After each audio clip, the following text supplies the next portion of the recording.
Hello, guys. We've made it. Welcome back to From Under the Bed. From Under the Bed. We've made it to the titular. How do you titular? Titular. Is that how you say that word? That's a word. It's got to be, right? I've heard. I read it all the time, and I feel like I hear it Titillating? too. That's a word. Tantalizing. Tantalizing. We've made it to the movie that honestly I can't say that it like specifically like led into our naming of the podcast, but immediately once we came up with From Under the Bed, we both were like, don't look under the bed. Don't look under the bed. That's the movie that we are covering today, folks. Guys, I'm Stevie. And I'm Sarah. And this is Sarah. And we are under the bed. And don't look there, but also look because we're there. We're always under the bed. That's true. Or we're like... I don't even know what you just said. We're always under the bed. Oh, okay. I thought you said something else after that, and I'm like, what? Nah, I just did my gremlin laugh. Or a boogeyman laugh. That is true. You see what I'm saying? That is what they do. This movie, oh my goodness. This was, okay. Something special, dare I say. This was my favorite Disney Channel original movie. No one talks about it. No one talks about it. No, okay. I feel like, I don't know if it's forgotten because I think about it all the time. And I watch it. It's what I think of when I think of the original, like the DCOMs that were before we were like in even like late elementary school or middle. Like this is when obviously Under Wraps was, Under Wraps was the first one. And then like around the same time, like we obviously looked up the specifics because like in 1999 was when everything like dropped, like these ones. Yeah. This one. And then like Phantom of the Megaplex, like all of these ones that it's like people are like, oh yeah, I remember that, or oh my gosh, my memory, I lost that. And I'm like, how though? Because if I understand that happens, there's movies like that we have, but like this was like formative. Like I don't know. This movie still is like one of my favorite movies. Like I love it so much. And I had not seen it in a long time, so that was a thrill. So when we rewatched it, oh my god, we were like, it was great because there was parts I knew a lot of it, but then like a lot of the ending, I remembered a bit more like after it was over. I was like, you know what? I do remember that being the conclusion. Like I kind of knew where it was going. I knew what that, but like there was some stuff where I was like, wait a minute. And it was just, it's a thrill. And it's just like, they don't, like, I don't want to say they don't make them this way anymore, but like they genuinely, they themselves would tell you they don't. Because it was very much more mature. Yeah. I'm pretty sure that they said it was the last PG movie that they did, and I think the last horror Disney Channel original. It was the second one rated, or it was the first or second one rated? It was the second one rated. Second one rated PG because what did we learn was the first one? There's only a Can of Worms was the first one, right? Can of Worms, it was. Wasn't that? Then I looked it up. I thought so. I don't remember because I never watched Can of Worms. That's the one where it's like an alien thing. I remember that one had a lovely quote though, because he's like, the rest of the world looks down when they're in dismay, but you looked up to the sky. And I was like, that's so lovely. We cover Can of Worms. That was a random one though. I remember when that would come on, I'd be like, what's happening? That one. It was random. It was kind of like, I don't know. I don't even remember who is in it. Like if there's someone we would recognize. But I feel like that sounds more like, Are You Afraid of the Dark? Like it's kind of that vibe. Reminds me of that vibe. But this one, remember we read also that around 2006, which sounds about right, because I feel like that's when like our like age range collectively started like had a reset with DCOMs. It was like, okay, High School Musical came out, everything was kind of changing. Mm-hmm. But at that time, they stopped showing Don't Look Under the Bed on their Halloween rotation, which is crazy. Because it was like parents were like, "This is too scary." Yeah, but you said that, and I was like, I've seen this movie so many times growing up. You probably watched it so much in that time that it's like you thought that you watched it throughout all of your adolescence. You're like, that was every Halloween.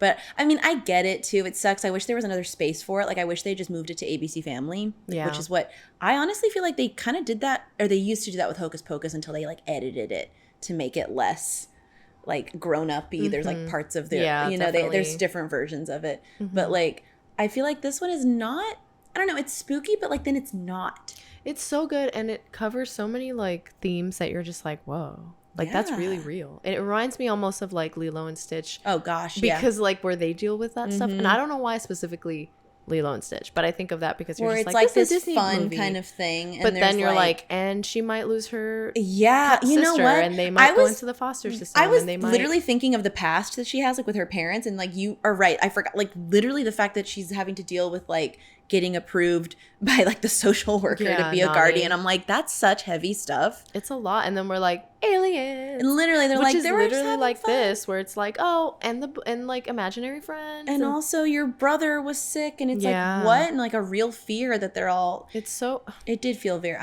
And they were just... Okay. I just feel like it was well acted. Mm-hmm. The story was great. And maybe they don't make them like these. Or like the other DCOMs, sometimes I felt like...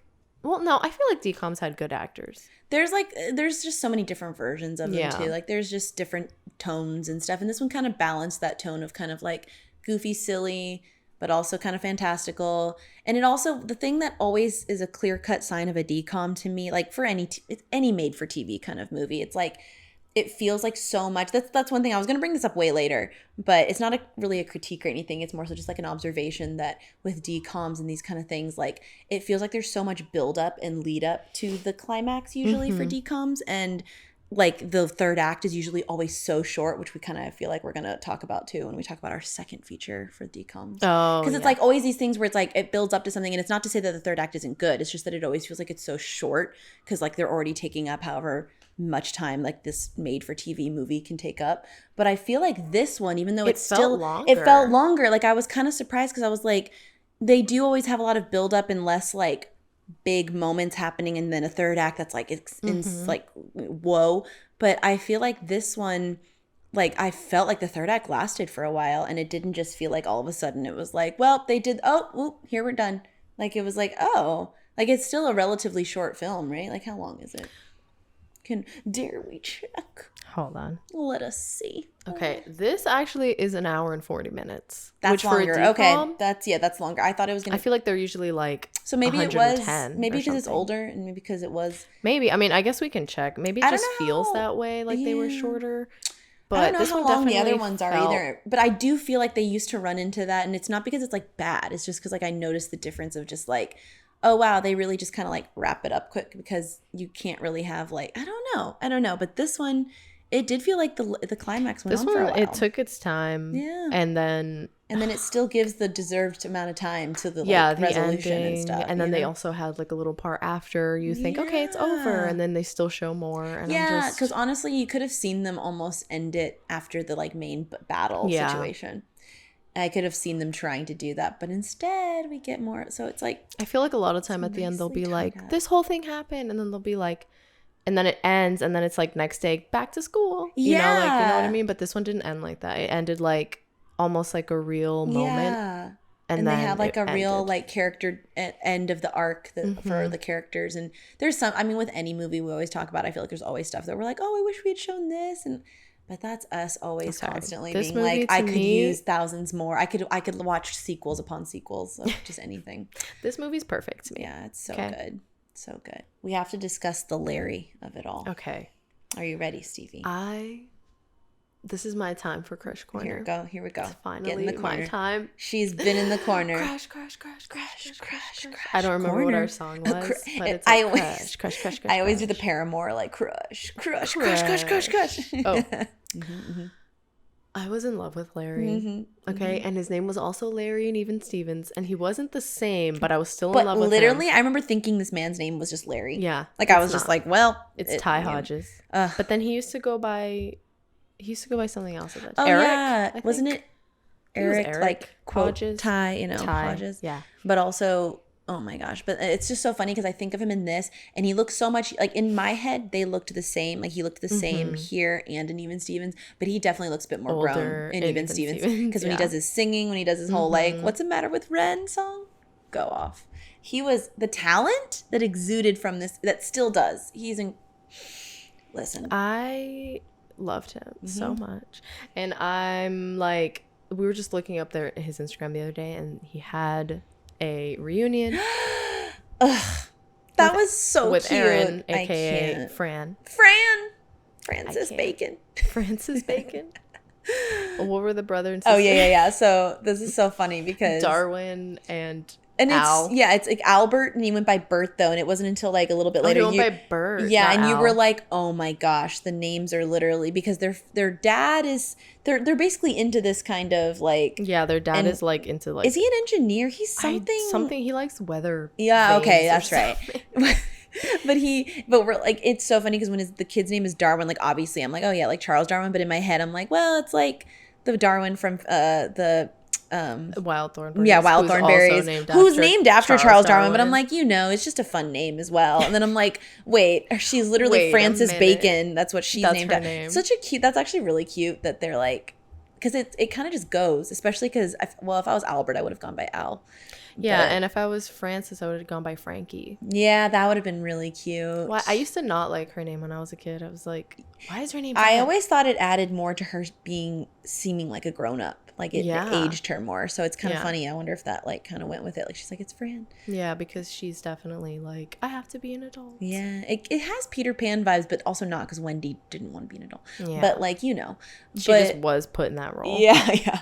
Which it was kind true. of is like Fran. Kind of, right? Except she's more like open to it. Where she's like, that's fine. And then it's like, wait, it's not fine. She's like, this is what I need to do. But what a fun, that was like such a cute tidbit to realize. And it's like, wait a minute, which as we discussed, Fran and Darwin have a more significant role. Well, obviously Fran does. But like Albert's like, or Bert is there. He's like, and I didn't realize he was older. I thought for some reason I think it's just because she looked taller. Yeah, but she's middle because they make a point. So like, I mean, do we want to get it? Wait, we'll get into this, I guess. Because what do we want to, talk about the summary first? What you want to?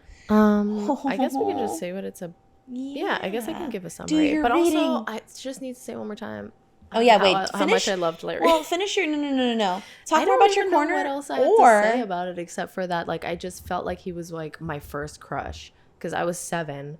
And it added to you like wanting to continuously watch this film. Yeah, like you were like, I wanted to watch this all the time. Okay, but also you're gonna be bringing up Larry throughout this whole thing. Yeah, Larry. Okay, I was always obsessed with like imaginary friend stories also. And so like I just think I don't know if this is what started that or what. Or like if I've just like if there was another reason I was in love with imaginary Stevie friend and I stories. share the love of Nadine from Arthur. And Nadine, maybe she was the reason because we were definitely younger watching Arthur. Yeah. She was so cool. Nadine DW's imaginary friend on Arthur was it. Like I was far past having imaginary friends and I was like, well, she's my imaginary friend now. Yeah. Like I would just draw her. Like I would cool. I had a drawing, like a comic that I would make as a kid, and I included Nadine, me, and a horse, and then like a lizard, and it was like almost a lizard. Yeah, it was like I think it was a lizard. And then Spyro, like a version of Spyro. And I had it be like this literally it's like I had my own webcomic and it's like literally just other IPs. And I was like, but I would just draw them in like little adventures that we'd go on together. And I remember my dad was like, this looks so good. And he's like, who did you create here? And I'm like, that's from Arthur. And he's like, well, you drew her though, yay! And he's like, and the adventure's yours. Like, you're so creative. Right. And he's like, the adventure. Like, Dad, I was like, so this is from the show. And he's like, but it's your adventure. And I'm like, that's true. So you know what? It's my mom would have been like that too, where she's like, I'm very supportive. Yeah. And I just want you to know. It's like, listen, you create that, then, but this is how we are now, where it's like, even as kids, every kid does that. And I feel like now we're just like, well, now we just put our own OCs and these kind of things, like our original characters. Like that's how creative people work. My dad's like, you see? Well, you have to, I always think of what John Green said, where he's like, if you want to be a writer, you have to be a reader. You see? You got to intake things to act like, I was going to say it's export. Like, it's kind of like the whole fan fiction of it all. Like even just that was like a version of fan fiction where I'm taking all these other characters. Some of them were original characters, but like the other ones and just being like, anyway, this is how I think they'd react in this environment. I feel like that's normal. I feel like a lot of people write fan fiction growing up and don't label it that. Exactly. Because we're literally just you're taking what you see and you like, and then you're like, I'm putting it in my own adventure with an archetype that is like very much like already formulated. And then when you get older, more learning more creative stuff, like you're kind of like, oh, now I can put my own push on or my own take on this. On it. Yeah, your own stuff with your own OCs and own characters and stuff. But I think that's so funny because honestly, we were just like so drawn to Nadine's design. She was so cool. Her hair, she had like white whirled hair into place. Like her she was little just, blue dress. Yeah. Oh which we want to cosplay them. Honestly, we'll be W and Nadine somewhere because it was just such a vibe. Oh, so good. A stick? A stick from the park that you brought on to take me to. I can't. What a good. Anywho. I love Arthur. Anyway, yeah, so that's my love of Larry, and I'm going to continue to talk about it. And he was adorable. Please. I'm still in love with him to this day. He's 11 years older than me. Hey, listen. And tag we're him 10 and a half. Okay, we're going to tag him. Ty, hello. We love you. You're great. Stevie's he's like, carried I don't even know if he's like married carried a torch for you this entire time. I love that term. I know. So lovely. I love that. What a great. So good. I want to watch it again. Anyway. Honestly, put it on. Yeah.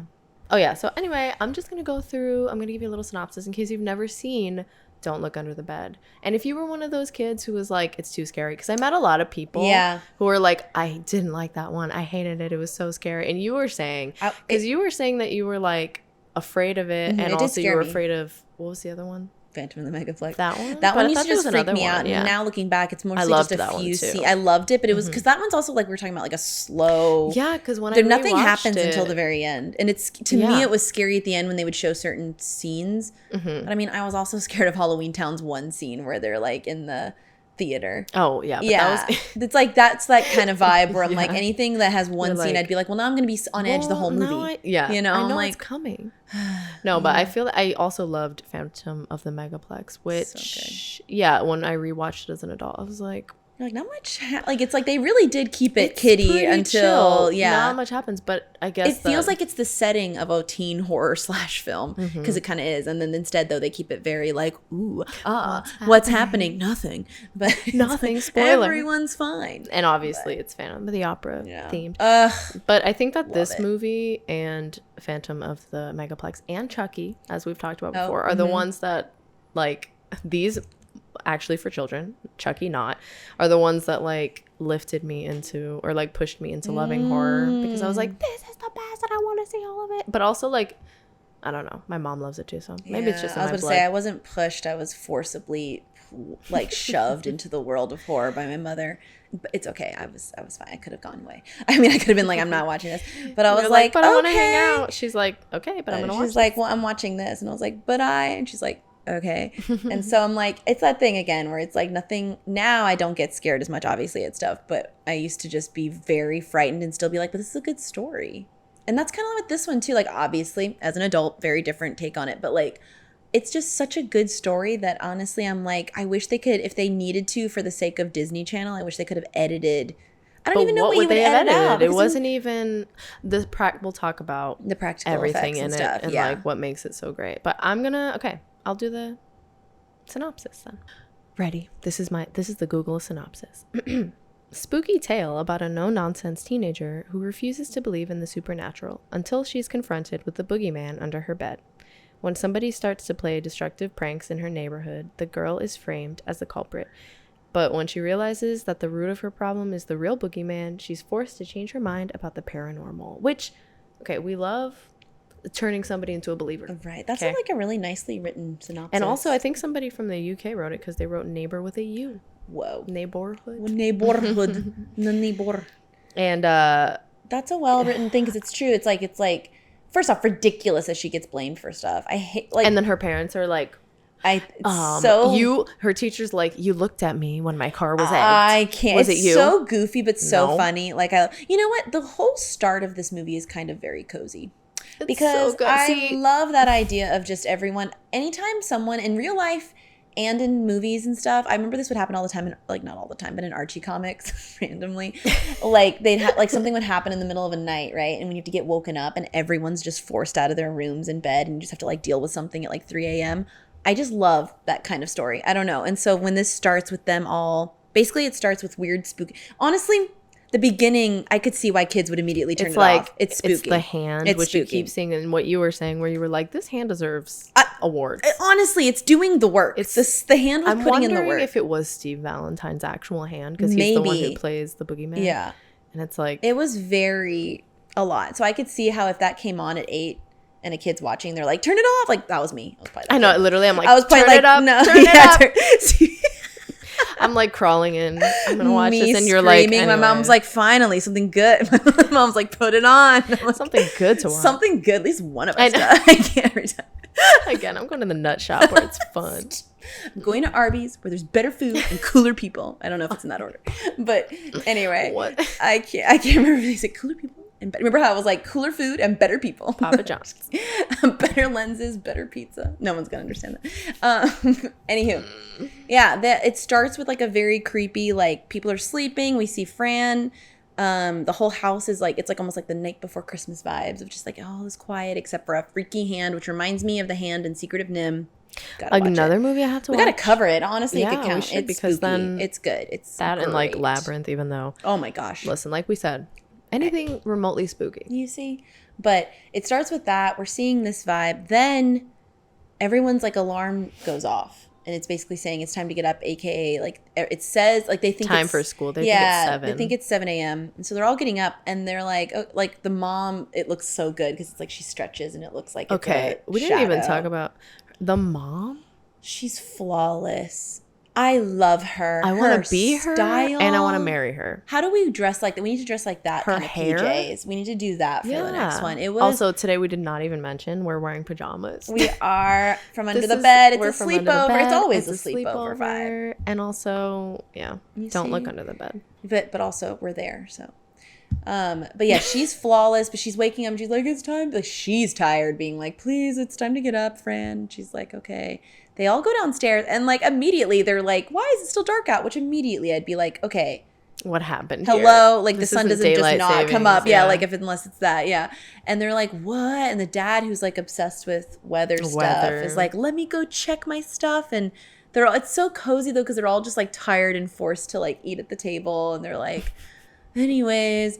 And we see the dynamic of like, that's where I thought that Fran was like the oldest, but she's the middle child. Mm-hmm. And the older brother is just very like. He reminds me, I don't know why he's reminding me of, even though he's not like him at all, the brother from Vegas Vacation. Oh, that's funny.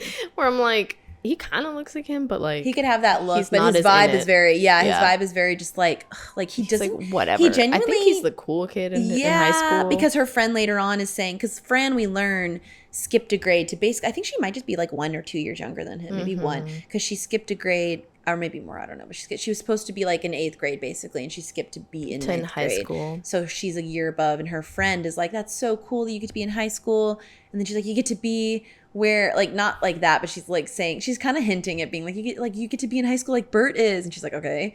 She's like, and like you can tell her friend has a crush on her. On Fran's brother Bert, so which she does tell her, and she's like, and I'm like, how long were they best friends? And she's like, but I guess she had never told anybody. Might have changed, or maybe when he got older, she started. To be she's like, now I have a crush on him. Yeah, I wish I was in high school. And she's like, ew, Bert. Okay, yeah, whatever. And just like, and he's just casually there. Yeah, but they do bicker obviously, and like, and then I don't know how fast it is, but it's like takes a while. But then finally they're like, it's not 7 a.m., it's 4 a.m. And they're like, oh my gosh. And so they're like, what happened? And so I don't know. Do they all go back to bed? They probably do. Yeah, they go back to bed. They reset their clocks, and then they wake up the next day. Yes. And then they go to that school. That is part of the prank that the boogeyman is playing on the whole town. Yeah, come to find out, I think she finds out from her friend. She finds out from everybody she talks to. She's doing like a thing where she goes around and she's like, can you guys give me your name and your number and your address and all this stuff so I can see like who was affected in what area and all this stuff. And why did she start that? Just because she was curious, I guess. Doing like an experiment. Yeah. Or being like, what happened? Like what could cause this outage basically that caused everyone's alarm to go off. It's basically weird. Which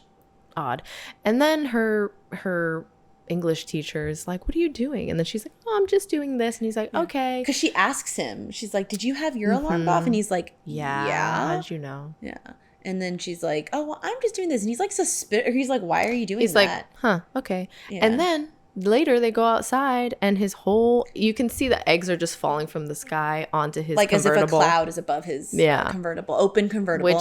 Which why did you leave it open? I always wonder that. If you have like a convertible or a Jeep and you leave it open, how do you prevent not feel anxious? Because every time I see a Jeep, like the ones that go on they're Wrangler, just open. Yeah, and I'm the just Wrangler, like, and I'm like, it looks fun, but it's annoying because I would want to cover it up every time. Yeah, especially because you don't know if it's gonna rain. You don't know, like if you park it somewhere that's not a garage. You must not leave anything in there. That too. I guess not. There's nothing in the glove compartment. I've looked at some before. Oh, I mean, you can lock them. I guess. Yeah. How could there? Oh, there's a lock on it. But I never lock mine. But then that's because it's like, I lock them every time just to let anyone know who's listening. Okay. I didn't know I could lock mine. I don't think mine locks anymore. Yeah, I think they used to. Maybe not, because I'm thinking you'd have to get the key out of our like automatic thing to do it. But obviously our cars are locked. But I think with the ring, like with something like that, I think I've looked in them before. I've written in people's and they just don't leave something out unless it's like a newspaper, you know, a paper or something. But at the same time, I'm like, somebody could just like I just think of the damage. I'm just like, there's just or if it's raining. That, like, unless you're in a parked garage or something, it's like, it's interesting. Think about how, like, I guess that's why they have leather seats, but if you didn't, think about how, like, dirty just the dust in the air, dirt from the air gets. Because I don't even think those have those. Every time I see those, they look like fabric. But this guy, he left his open. Full on thing. And he was very proud of it because he came to school and he was like. Parked right in front of the school. Parked right in the front. Which doesn't seem like a parking spot for a teacher, but go off. And then he just, and then it gets egged by like comes outside, it's just covered in eggs completely. Doesn't even look like kids threw at it. Like we said, it looks like it just dropped like it did. And he's like obviously upset, but everyone's just like looking at it like, whoa. And then he looks over and sees Fran staring because she's like, what? And he like immediately is like you did it was you, like, and he didn't do that, but he looks at her like he looks at her like he's suspicious of her and like remembers her asking about the alarms. And I'm like, what? Because he looks and she's like looking obviously because she's like, what happened to your car? And he's like, why are you, which that's happened to me before, like not to this extent, but sometimes like when something's like, oh, who did that? And then I would just be sitting there and I've seen not like even, when I was a kid, not registering, and adults would be like, why are you just like, sitting there? I'm like, what did you want me to do? It wasn't me. Yeah, and then I'm like, literally what? just sitting here like, what do you want and from also me? It's weird. Yeah, she's just like, what? And like, again, he's like just side-eyeing her. And I'm like, hello? But also, what was I going to say?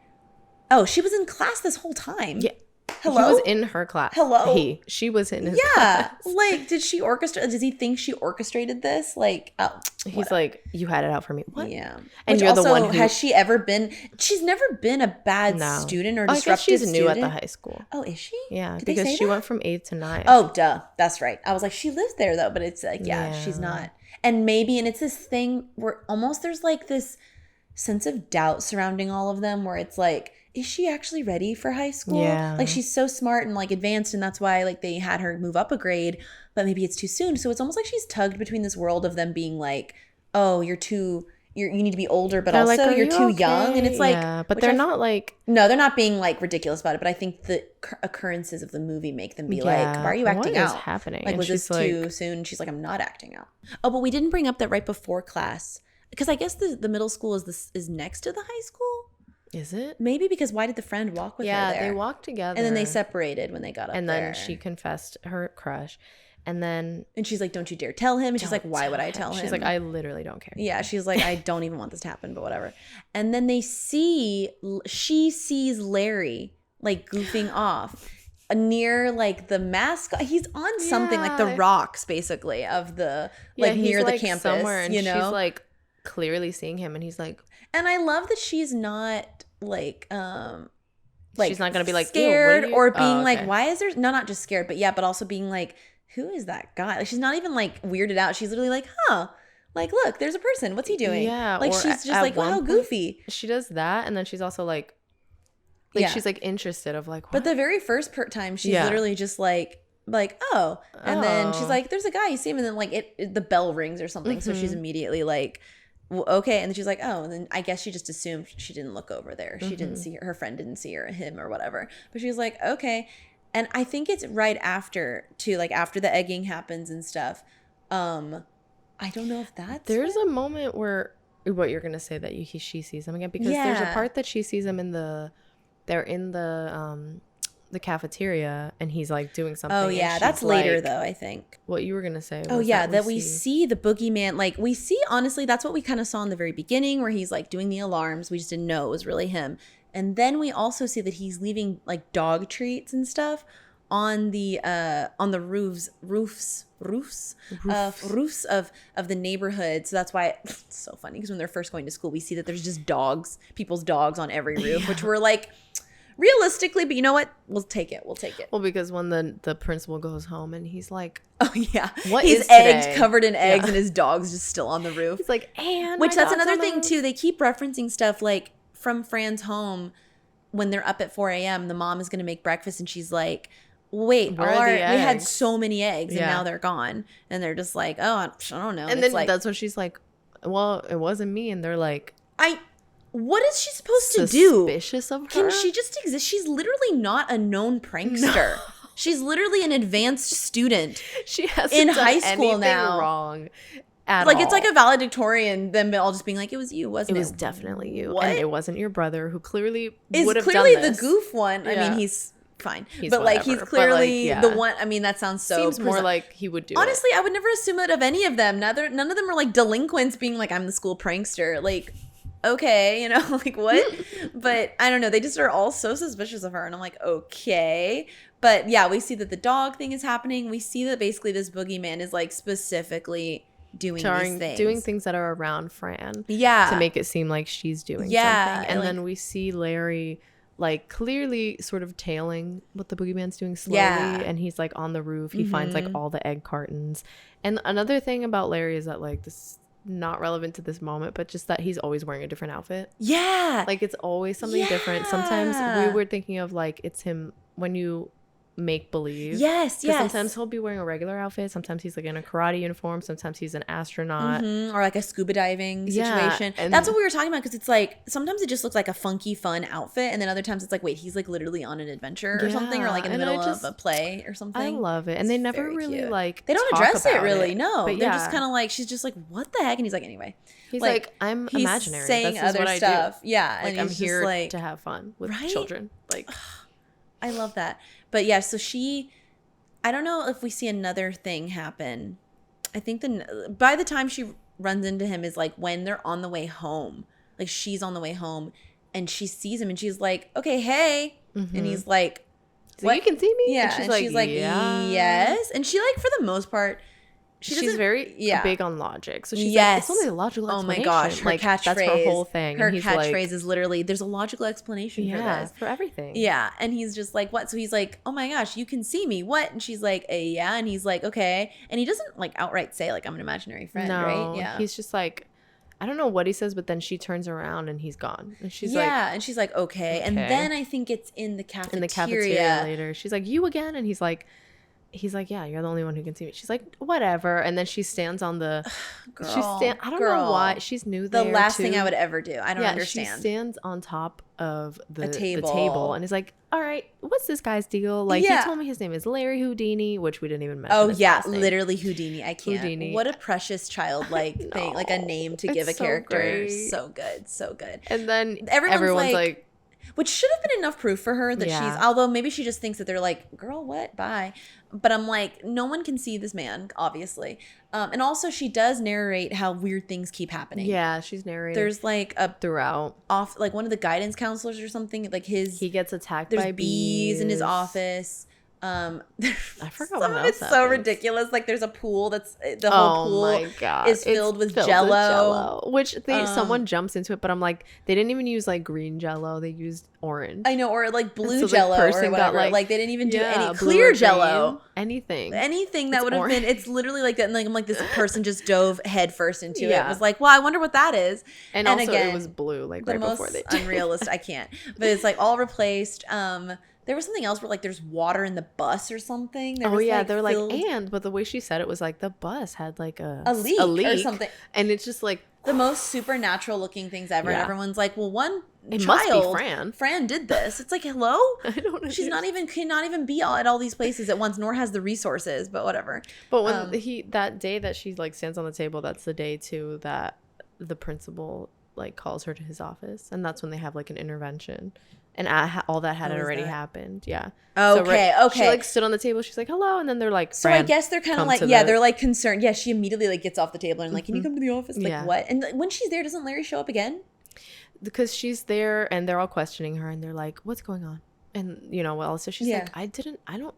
But even her answers are just kind of like, and then the I don't know, there's gotta be a that she goes, there's gotta be explanation. And they're like, and there's a time where she like leads them. She's like, wait, there he is. And then she like leads them into into a music room. And he's in there. And she's like, don't you see him? And they're like, girl. So there's an issue. Yeah. And they're like, at this point, I feel like they are thinking like she's having hallucinations. And Larry is honestly is more serious than just being like they need to be like doing something. Call the doctor. Yeah. But Larry's literally like, I'm trying to tell you. Like they're not gonna see me. Like he's not even trying to like make her look like an idiot. He's literally like, girl. And also when she's in there with the principal and the guidance counselor and her teacher and everyone, they're just like, This is when they're asking her about her little brother who... They dropped this out of nowhere. Yeah, they're basically like... for us, it's out of nowhere. We're like, what?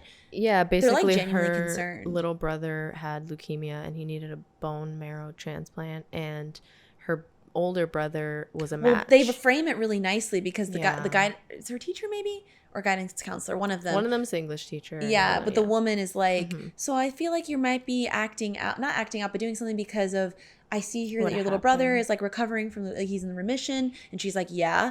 And she's like, but I've noticed that, you know, those who donate often feel this like sense that they've had to grow up too fast. And she's like, I didn't donate to him. And she's like, oh. I think her mom was there at that point. She's like, it actually wasn't her. Oh, it's her talking to the mom. That's right. But she was there too. Okay, Fran. But either way, she's like, but Fran didn't donate to her. And it was our oldest son, our eldest. And they're like, oh. And it's so funny because it like throws out that theory, but then it's also clearly something different. It's still just a whole other that. And it's so bad, or I feel so bad because it's just like, oh, and they say that, and I'm like, oh my gosh, like, I know. And they also say that, I think, in front of her, and she's like, you know, like, why not sort of have that as an adult conversation and then be able to talk to her? Right? I think she was. Either way, though, but she is addressing the mom, though, and she says this, I feel like. Maybe she's out of the room. I can't remember. But either way, it gets brought up to her that she obviously, it's like, hey, is this about your brother? It's like, no. And I don't know if she brings it up to Larry at some point or somebody.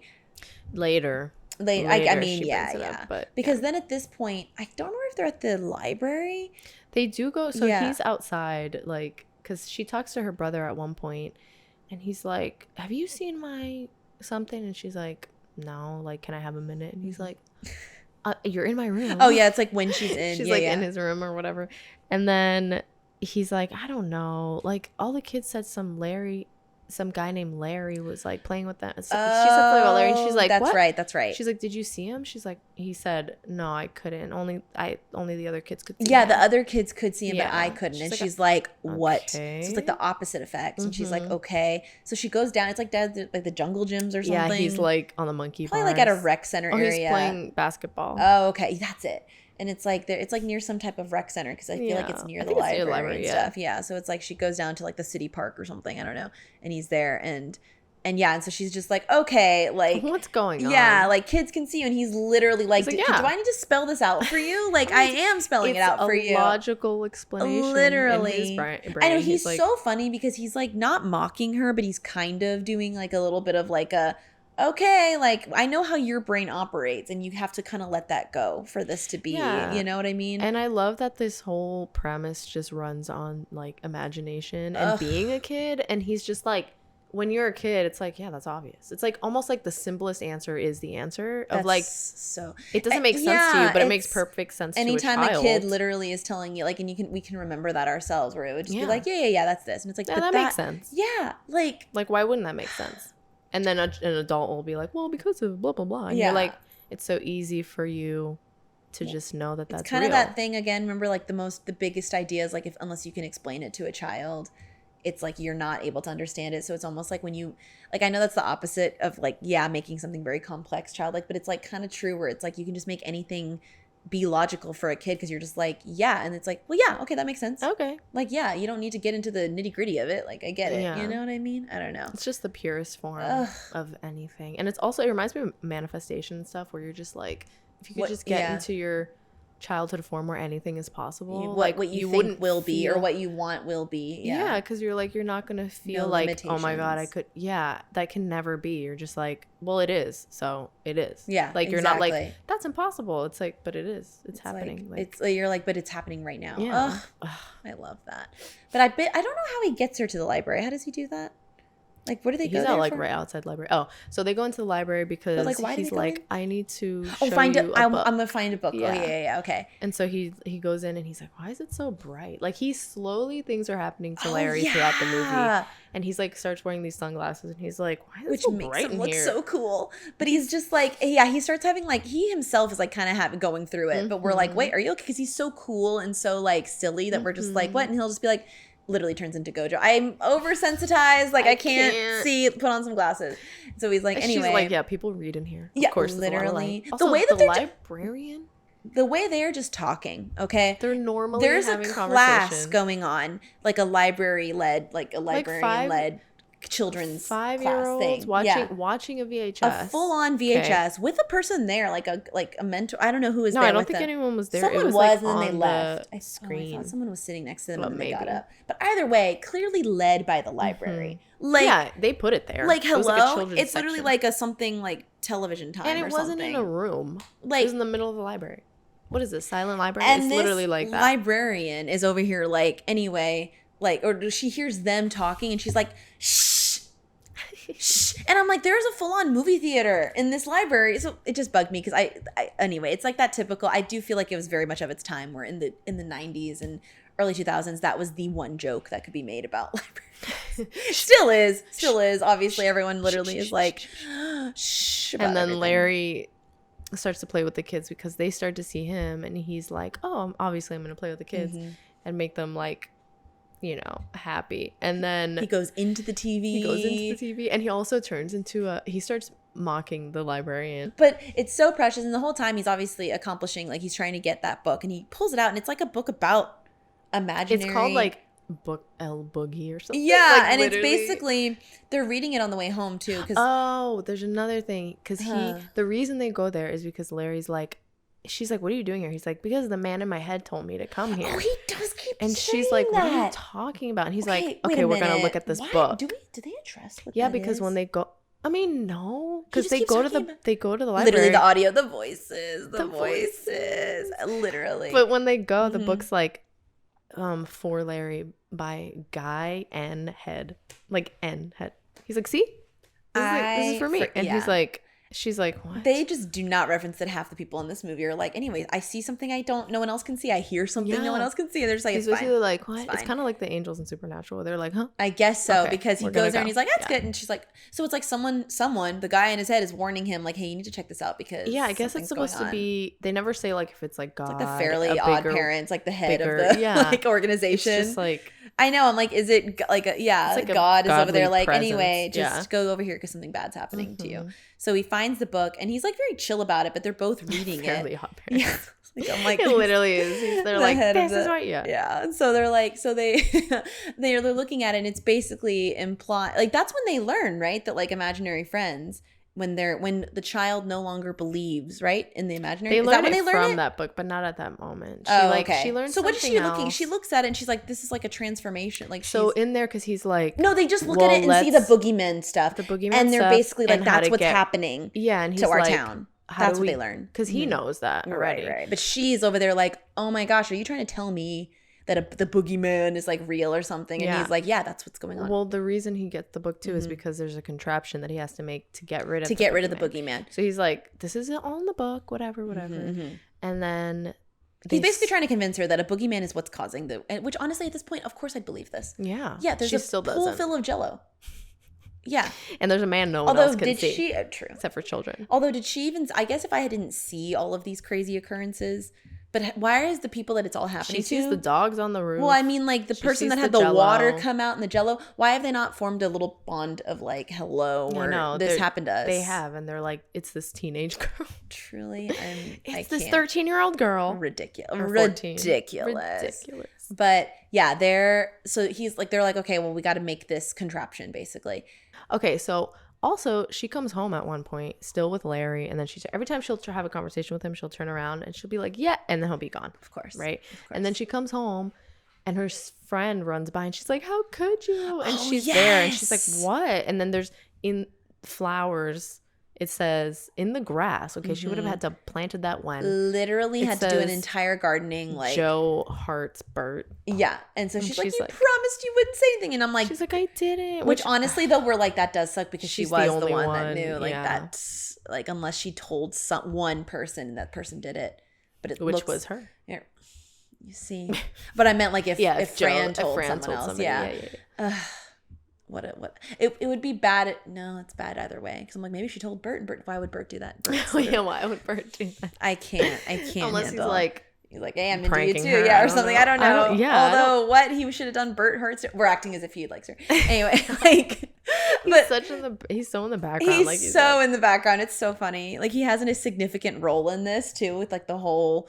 with everything about the sibling dynamic. And we're like, anyway, but Bert's there. And we're like, what? But he's a part of this. Like, hello. He's part of this. Okay? He's a part of this thing. But yeah, so then she comes in, she's like, okay, I'm gonna have to deal with that later, obviously. And then we hear something else happens. It's like at that night. Remember when they're on the roof and she doesn't see the boogeyman? I think that's later. Is that later? Okay, wait, you guide into the next part then, because I clearly okay, yeah, I'll do that. I clearly forgot. Okay, yeah. So then Larry is like, all right, I'm gonna start making this machine, and this is all the stuff you need, and it's like ridiculous, right? There's like nails and like gym socks and like all this stuff, and the machine he's like, I need this vacuum, and she's like, that's Dad's vacuum. And then there is that weird sexist comment, because remember how throughout we see the parents talking, and their mom is so great. I love her. Okay, she's a sociologist, and then the dad does something that has to do with science, but weather and stuff. Yeah. But they keep talking the whole time, and she's like, we need to help Fran. Like, can you just, and her dad is like angry all the time. He seems like such like a space cadet, but then also strange. Targets only a certain, like he is literally like, what's happening? And then all of a sudden he's like, well, Fran, and it's like, why are you upset? You don't even know what's going on. Yeah. He's like, you don't even know. Why is she, and she's like, can you relax? Is it him that makes the comment? Can we have a moment to like, take a help minute, our daughter, but only a minute. But like, only a minute. Is she the one that makes the comment, but out of genuine concern, where she's like, "Did we go too fast?" Yeah, because they're in the living room at one point. It's just them two. She's like, maybe she wasn't ready for high school, and then her brother Bert comes in, and he's like, "Yeah, everyone's saying that like she's the mastermind." I can't. That's like his one main role is like just being like, anyway, yeah, everyone is talking about that. She's like, what? But yeah, that's happening throughout, and their dad like cooks and cleans and stuff. And there's that weird sexist comment that he was like, your dad vacuums or something like that. Your dad does the vacuuming too? This is unbelievable. And I'm like, what? And we're like, what was that supposed to be? Like, I mean, it was, but also it was weird. It was weird because I'm like, it's not even like he's a stay-at-home like dad. No, I don't even know. I don't know. It's so random. I'm like, it was weird because they didn't make any. They just were like, oh yeah, he's the one. It didn't even have like a punchline. Like it just felt was very, just being like, yeah, he cooks and he cleans, and it's like, he's a man. Then, like, what is he? And it's like, how is this possible? How can he do this? That's my one critique. Yeah, that's like a writing issue. Of like, why did they include that? What is that? It's not even funny to kids. What's the point? It's not, and it also didn't. And adults would be come like, up again. Okay, like it's not even like yeah. I'm like, and also from when this came out, that's like not even a relevant joke. Like at that time in 1999, the joke would have been a joke, and then it would have been resolved by the end, being like, yeah, a guy like it would have. We had progressed past that by then. That wouldn't have been something weird that they maybe they had something that they cut where he finally is like, or someone's like, yeah, that's what you. I don't know. It felt like something that there was another piece to it. That they should have. But because she's like, oh, he needed the vacuum for the machine. And it was gonna like mess up. It's like the main core of the machine. Yeah, it is the machine. And again, which honestly, I just clicked this. This is not. I feel like there's something. I remember this is not the same thing, but I'm like.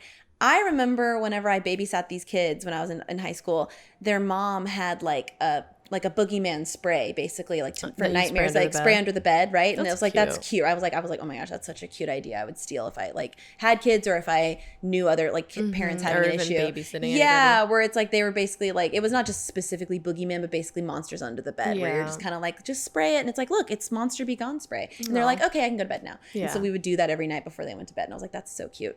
But I thought of that where I'm like, isn't there something? Maybe I'm thinking of a vacuum being bad actually, but I'm thinking of like.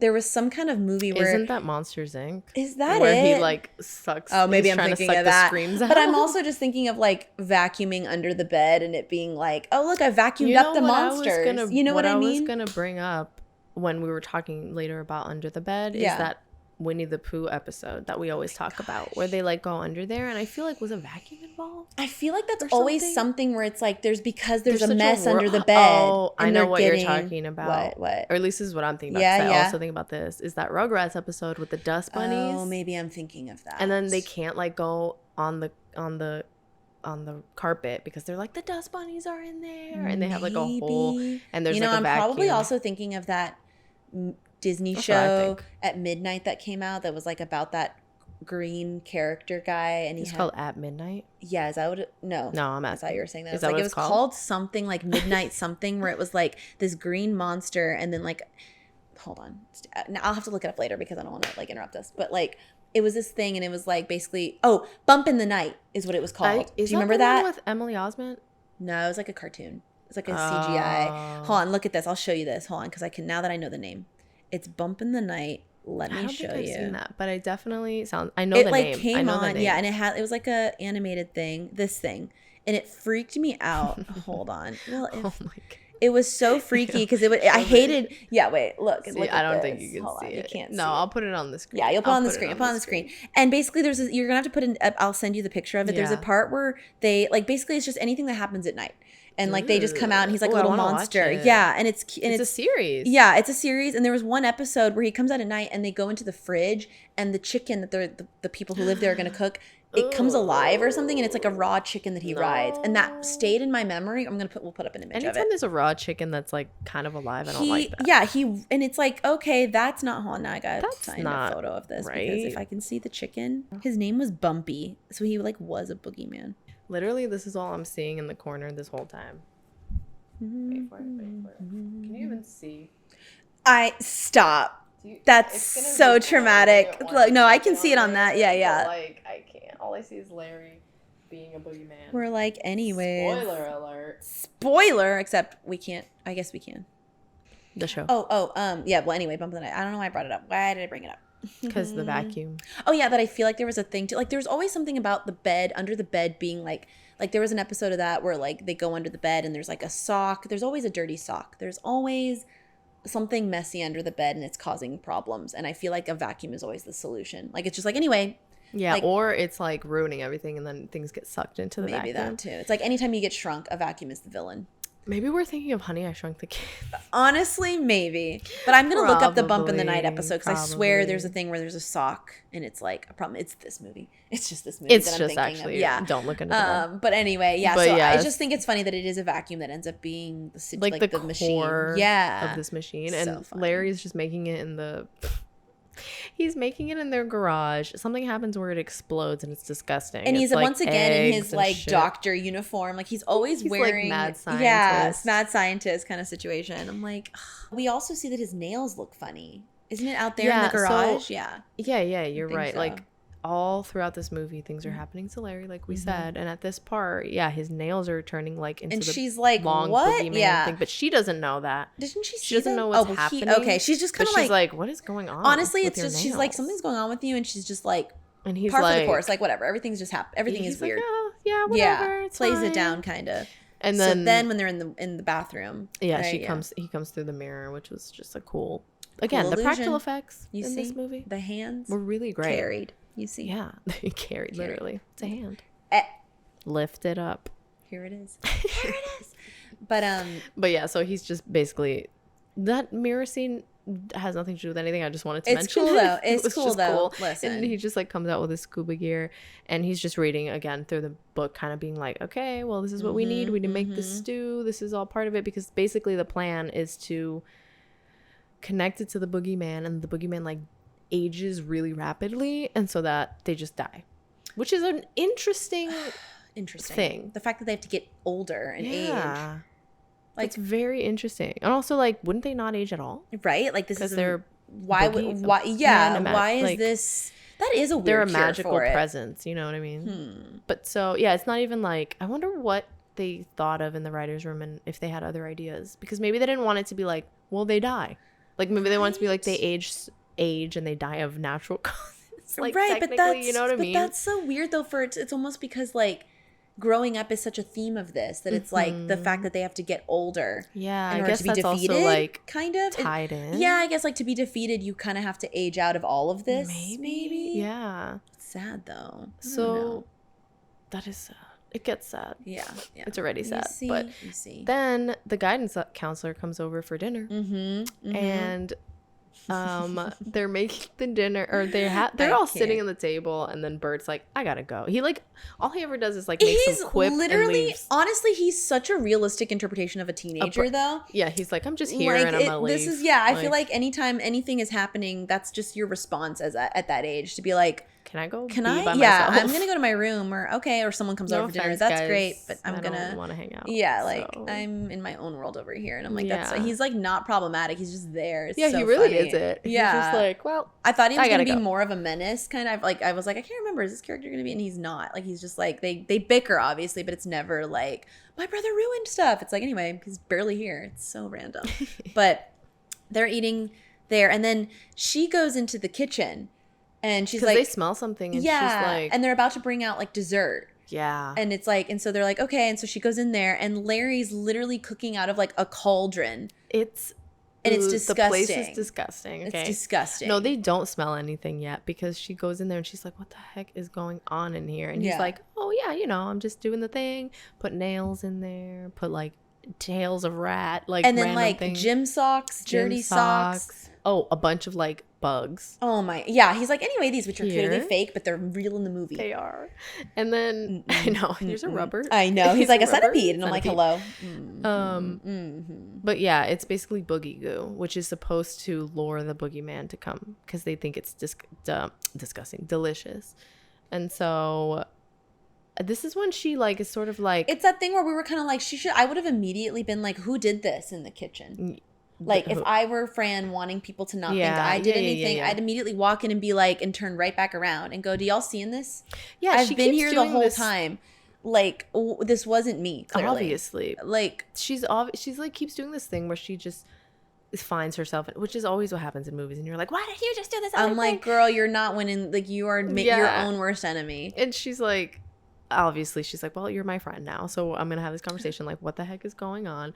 And she's like, okay, oh, it's not at this part, but her mom comes in, and because she smells it, and she's also trying to get like, somebody served something disgusting. The ice cream weird stuff. It was like rice pudding, but inside of it everybody was like, is the socks and the laces. And it's so gross. And like the guidance counselor gets the worst of it. Because I'm like, does anyone else smell this? And like, but she's like choking on the laces. Girl, if I were her, I've been like, listen. Like also I'm like, they're lucky they didn't get like sued or something. Like, hello. Yeah, because the dad's like, she's like, do I detect nutmeg? He's like, a little. And I'm like, bro, what do you think is going on? Like, this dad, I swear. Did you make this dad is like, and I'm like, are y'all? Oh, I think what it was that Larry said, I know now. Is that Larry was like, I used the blender to blend the socks. And she's like, did you clean it? And he's like, oh yeah. And no, because the dad made the rice pudding. Okay, well the dad once again is super out of it if he didn't realize that there was like literal laces and socks in there. This is such laces. Versus me, who literally is like cleansing the entire. You're like, I know I just washed it in the dishwasher, but let me also spick and span. I'm this man. So that's, you're right. That is what happens. Because I remember her being like, did you wash it after? And he's like, oh, yeah. So it makes sense though, then there's only like one serving that really has like the bulk of only it probably. That, yeah. So then the mom goes into the kitchen and she's like, ugh. She's like, it smells so I love bad. it because she almost, it's like, it feels almost so realistic, like as if the actress is like, I actually can't say my lines because it smells so bad. Disgusting. Like she literally goes, she's like having a moment like, I want you to be, we want to be there for you, and like kind of saying like, what do you need from us essentially? And then she's like, I'm sorry, like she's like gagging. Can we walk away from this like pot? We need to get away from this. Like, what recipe is this? Like what recipe are you following? I also love that she's like, what is this for? And she's like, home ec. She's like, you don't take home ec. She's like, well, yeah, that's why I'm doing it at home. And he's like, she's like, it's okay. So funny. It's but so then random. She does try to have a real conversation with her, like you said, where she's just like, I know that, you know, you had to feel like you had to do this for Darwin. And he's like, okay now. And he's doing great now. He's doing better, but like, how are you? And I know that we had to sort of focus on him a lot. She kind of says that where she's like, you were forced to grow up, kind of. That, and we couldn't focus on you as much because he needed all the focus. And she's like, it's fine. Like, she's still kind of not. It's kind of that thing where she says something where she's like, I know it's not fair. It's kind of that whole thing of like, it's not fair, but this is just how it happened. Which, like, I feel like there's something. You were talking about, I don't know if they said it or you were talking about too, when she was like talking about how parents have to sort of be like, because doesn't she say like we were all afraid and it's okay to be afraid? Yeah, the mom is saying, like, she's saying, is it then that she's saying that? She says something like that at that point. Like, it's okay that it was scary when he was sick. Like, he's better now, but like we were scared too. And it's that whole thing, that other dynamic of talking about adulthood and like whether like when you get older, like when we're kids, we just assume that parents aren't afraid of anything. Like they're just not scared because they're not scared of the dark. They're not scared of things that kids can tangibly that we're scared of. Yeah, like the tangible stuff that kids can see and fear. Like parents aren't, because they're just like, that's not real. And like obviously if there's like real life stuff that kids like it's not until there's that certain crossover, I feel like, when we start getting older and we're like, oh, like people can be scary, like there are scary things, but it's like you like it's just different. It's interesting. And I think I had quoted, because I was quoting Lion King 1, where Simba's like, you know, but you're not scared of anything,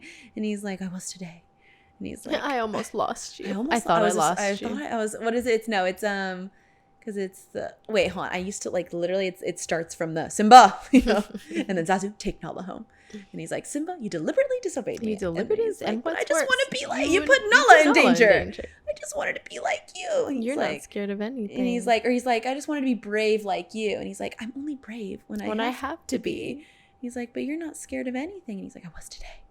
I was scared I might lose you. And he's like, really? And it's like this whole thing of just like, adults are the most scared people. Like, it's not about the things that kids are scared about, but adults are literally the most like parents especially are like the most frightened people in the world, because they're just like, parents, all the things that can happen. And it's just like, I think it was that other line too. I also, as always, I quoted Taylor Swift, The Best Day, that she wrote that song about her mom when it was on Fearless. And it's the line where she's like, I don't know why all the trees change in the fall. I know you're not scared of anything at all. And it's just like such a childlike view of just being like, anyway, things I know for sure. Mom's not afraid of anything. Like, it's literally like always that. Number one, nothing frightens my things mom. I don't know. You know, which is why stop. Which is why we brought that up too about Incredibles, like when they're in the plane and she's like frightened, and you can hear Dash immediately get scared. Like he's like, Mom, because he's like, wait, she's scared. Yeah, that's that thing of like when you see your parents cry and you're a kid and you're just like the world shifts. Yeah, you're like what is happening? That's not like, you're kind of like glitching. Like you're like, that's not. It's like it's like, I feel like we just shared all these stories while we were watching it, because I think I said that where I told you I was little and my mom got like stuck in a snowstorm in Texas, which is like not heard of obviously, so she's never had to drive through it. And I was like, that is barely crazy. 2. It was in Texas? Yeah, and I was like barely. I think it was in Texas. Yeah, and I was barely 2. And either way, wherever it was, she never drives in snow, so she was like freaking out, like calling my dad, being like, okay, I'm gonna stop here, I'm gonna do this. And he's like, it's okay, like make sure you're doing this, all this stuff. And then she like said something, like she like let it pass, like she was trying to keep it cool, and then she like randomly was just, not randomly, but she was just like, honey, I'm scared. Like she said that, and like I'm like, that seems so real, like our age, like if we were like I would do something like that, but yet she like forgot to keep it in. And like immediately after she said that, I was in the back, not even able to talk yet, and I was just like, and like it's just so funny, the shift when you're a kid, when you hear your parental figure upset, even if you're not able to talk yet, you're just like, oh my gosh, everything's wrong. Like everything's wrong instinctively. You just know something's wrong. And it's just like, I don't know. It's just like, I liked that conversation that they're having where it's kind of like talking about like this whole theme of just like boogeymen versus imagination, and how oftentimes when we're the most imaginative people, those are the ones who are the most frightened, because you can imagine the worst. Scariest, worst things. But then also this is like the opposite of that, because her mom is like, you know, she felt like she had to like grow up. Yeah. But her mom is like, it's okay. Like we were all afraid. And maybe though when it was happening, her mom wasn't able, like their parents weren't able to be there to tell her, like, we didn't tell you that it's okay to be afraid, but it is. And like, and I wonder why I guess because Fran felt like she had to do something. Right. And I mean, that is why that she's like, okay, well, I can't contribute with my bone marrow, but I'm going to contribute by keeping I'm going to make being another adult. I'm going to make Darwin feel grounded and feel safe. Because that's literally what she's telling him, where she's like, it's okay. Like, you can, like, she's trying to tell him you have to be like a big boy, because that's what we're going to get through this, because adults aren't afraid of anything. Yeah, you can handle this. And it's not like in a harsh, tough love way. It was just in a very like comforting way. But it's just, because she thought that she was doing the right thing. Yeah. Which we're going to get into in a second, because there's more. This is when Larry was hiding in the pot. the whole time. And she's like, where are you? Because she's like trying to move the pot and it's really heavy. So and it's heavy. Because he was in there. Because he's in it. And then she finds him in there and he comes out, but he's like eating the boogie goo. And so she's like, why are you eating the goo that's made for boogeymen? Yeah. Boogeyman. Boogeyman. Like he's like, again, a last name. Is that a little snowman? Justin McElroy. Justin McElroy. Making everything sound like a last name. And then. Was that a snowman? Spider-Man. The Spider-Man. I can't stop. Okay. Spider-Mans. Spider people. See? Boogie person. We'll get already there. Breaking the norms in this movie. Anyway. Right? That's another I think that's what it was supposed to lead to. Honestly. Now that I'm thinking about it. Okay. So we digress. Listen. So yeah, Larry is eating the boogie goo, and this is when Fran's like, you look weird. Your eyes are changing color, which we haven't even talked about. They start like looking weird. His nails, he's like, whatever. He lets out a couple laughs, like you said, like the boogeyman laugh, which is like a weird like cackle. And she's like, are you turning into a boogeyman? Which she's like so casual about it. Yeah, it's and like she makes the connection, and it's like she's about to say it. And he's like, don't even say what you're gonna say. I'm not turning into a. And she's like. And she's making this like kind of like a logical, like this leads to this. This makes sense why this is happening. Again, yeah, logically, you're a boogeyman. It's like that's only makes sense. And he's like, don't say it. He's like, no. She's like, why are you eating the goo then? Why are all that stuff? Okay. She goes upstairs. She goes into Darwin's room, and she's like, because that's where Larry is, and he's like looking under his bed, and she takes the book, and this is when she looks at the book, and this is when she finds out. Which is like literally page 1. Yeah. I'm like, girl, page 1 says that if an imaginary friend, if their child stops believing in them too early, then they start to turn into a boogeyman. And she reads that and she sees Larry rummaging, and he's like, can you tell Darwin that his car, like this, he's been looking for this? And that's when she's like, been looking for this. Right? It's so cute. And you see his nails. I can't.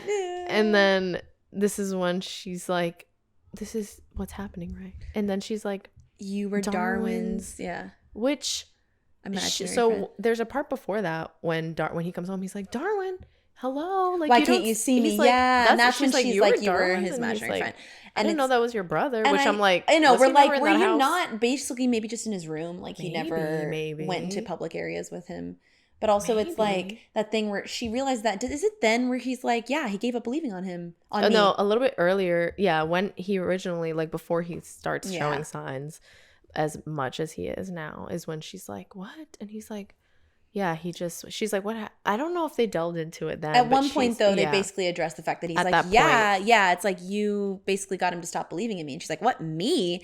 And it's she's like, well, because she like kind of admits I told it, him, and she's like, well, all I did was tell him, he was old enough. He was too old. He needed to grow up. I told him that imaginary friends aren't real, and that's when he like looks at her with his like red eyes and teeth, and he's like, it's your fault. And she's like, why are you yelling? So it's why are you looking so scary? So he didn't know as much. Okay, never mind. I got that wrong. I think I was thinking he said like, yeah, you're the one that when she's like, well, yeah, because I told him. And then he's like, that's when he like really he like rages. Yeah. And she's like, why are you looking at me like that? Why are you being so mean? And he's like, this is all your fault. Like, seriously? She's like, he needed to believe. And it's sad. It's so sad. She's like, he needed to believe in his doctors. Like, which is so sad because it's like, you can do both, obviously. It would seem like you could believe, because it didn't sound like she was like, he didn't want to. Yeah, she wasn't being like, and she wasn't being like, that was silly stuff. Put it away. Like, that's like, she was just more so like, I was trying to encourage him that the doctors and the logic behind everything can help him, and he can get like he cannot be sick anymore, essentially. Like, she made it seem like he didn't want to believe in science, which is not true, because he was a kid. Like, of course, I feel like we were saying, it would be more beneficial to sort of have a mix of both, especially to keep somebody's spirits high. And usually they do that when it's children that are sick, that you're kind of like, hey, like, you do not have to let go of your imagination, and not you deserve to be a kid, like, at all times, especially because they're like going through so much, and they're probably like, I feel like I need to grow, or you know what I mean, like, not have be a child right now. But that happens, and then while they're having that conversation, we see like thunder, like fog and clouds and everything happening in Fran's room because Darwin stepped in the boogie goo. And also, the boogeyman is going after Fran this whole time. Like, he's, like, targeting Fran. So we're, yeah. And so when his foot is, like, hanging over the bed. Darwin's foot is hanging over the bed. And then the boogeyman pulls him under the bed. And then they hear him scream. And that's when they're like, what happened? Yeah, where's Darwin? And so that's when they discover, okay, like, he's officially taken him. And it's all to basically get Fran's attention. And so they basically get the machine working, right? Is what they do next. Yeah, I think Larry was like, I got it. Everything's happening. Everything's great. And he's like keeps going back and forth between like kind of descending into being like, the boogeyman. Although he already kind of looks like him and he's like, all right, anyway. Like he's still himself. He's like sounding like, and she's like, what the? He's like, I got something in my throat. I can't. And I'm like, and he's got like little whiskers. Yeah, and he's like slowly, and it's not until like basically they enter, like, this is so funny because he has like a long extension cord too. Yeah, this is the whole like premise of the show, I feel like, or the movie, and I feel like this is what I would always think about when I thought of the movie. And it's like, obviously because it's at the end, and maybe that's why. Yeah. But it was so funny because they're just like, anyway, let's go under the bed and let's like shrink and become, and I was like, what a, again, Honey, I Shrunk the Kids, you know. You see, it's just a portal under there. And again, hold on, now this is where we live because so Larry goes down, and then Fran's like, what is happening down there? She puts her hand. It's like a little portal. And I'm like, that's us. It's so cute. That's where we're on the other side of it. We're on the other side. On the other side. Mm-hmm. But yeah, her dad comes in and he's like, honey. Every time, he always picks the worst. He's like, honey, I need to talk to you. And nothing it's never in her favor. Like, she's not in a, like, it's always just making it look worse to him, who's already just like, he's like ridiculous. Exactly. But I don't know what he asked. He's basically like, are you okay, right? Yeah. Like, trying to have like a sit down. Yeah. Her mom, I thought, came up too. But he's like, is that my vacuum? And she's like, yeah, I was just cleaning up in here. Yeah. Like, what do you want? And he's like, okay. I don't know. But basically he comes in and then he leaves. And then she also had one of those inflatable chairs. The one, I told you, the kind that I could literally. In the late 90s, early 2000s.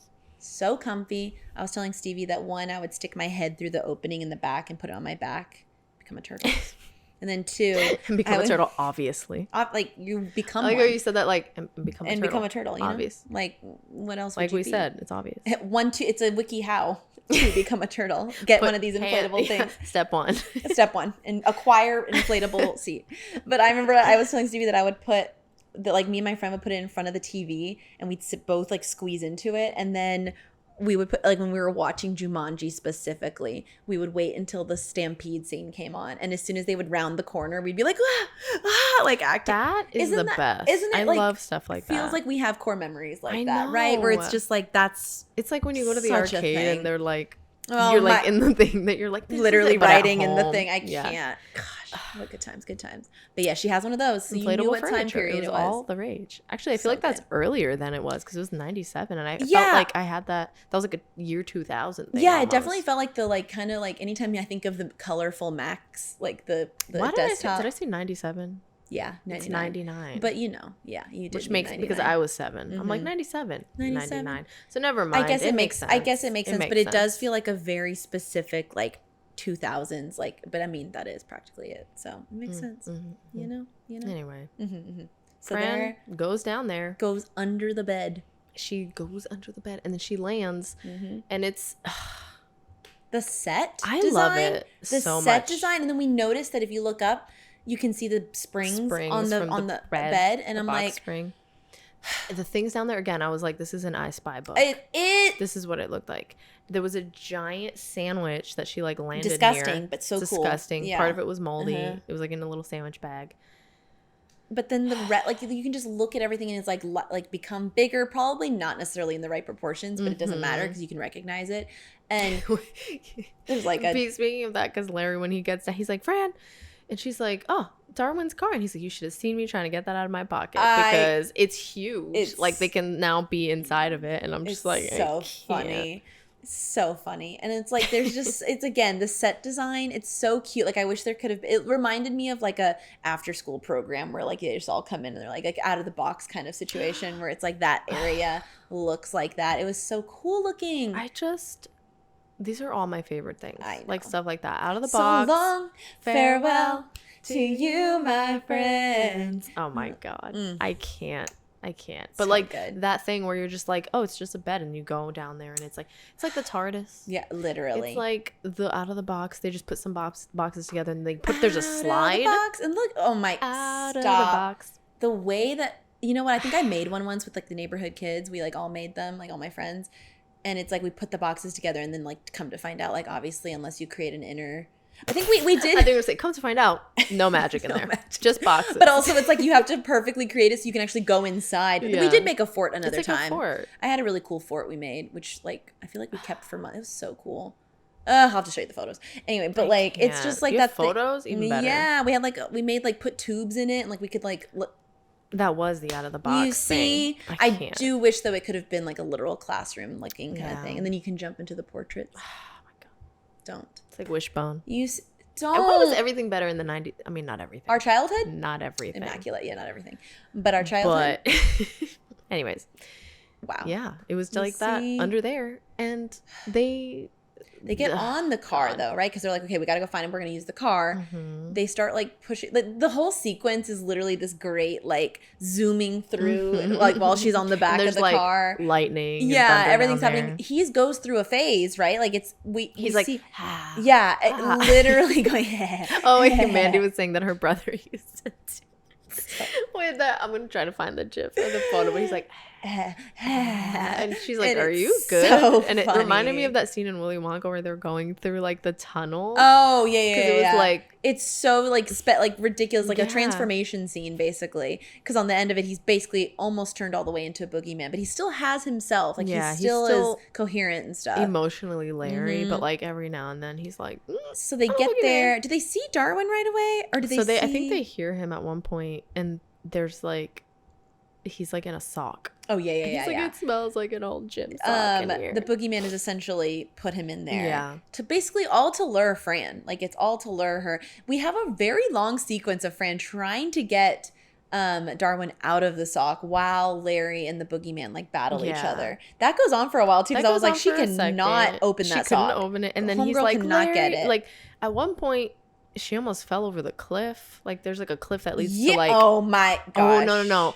The boogeyman grabs the sock and is like pulling dangling it to dangle basically Darwin just over. to And he's like, it's what is it? He's like, it's even scarier when you stop. Oh like right, because he's like, because he's like, the I'm drop scared, is scary, but it's even scarier when it stops. That's what it was. We were like, that was pretty good. Like again, it's true. Okay, this is when we actually see the boogeyman for the first time, not just his hand. And we forgot you were talking about the scene. Okay. There was another scene that we completely said we were going to go back to and we didn't. But Larry kept being like, do you see the boogeyman? To Fran. And Fran never sees him. And she's like, it's right there.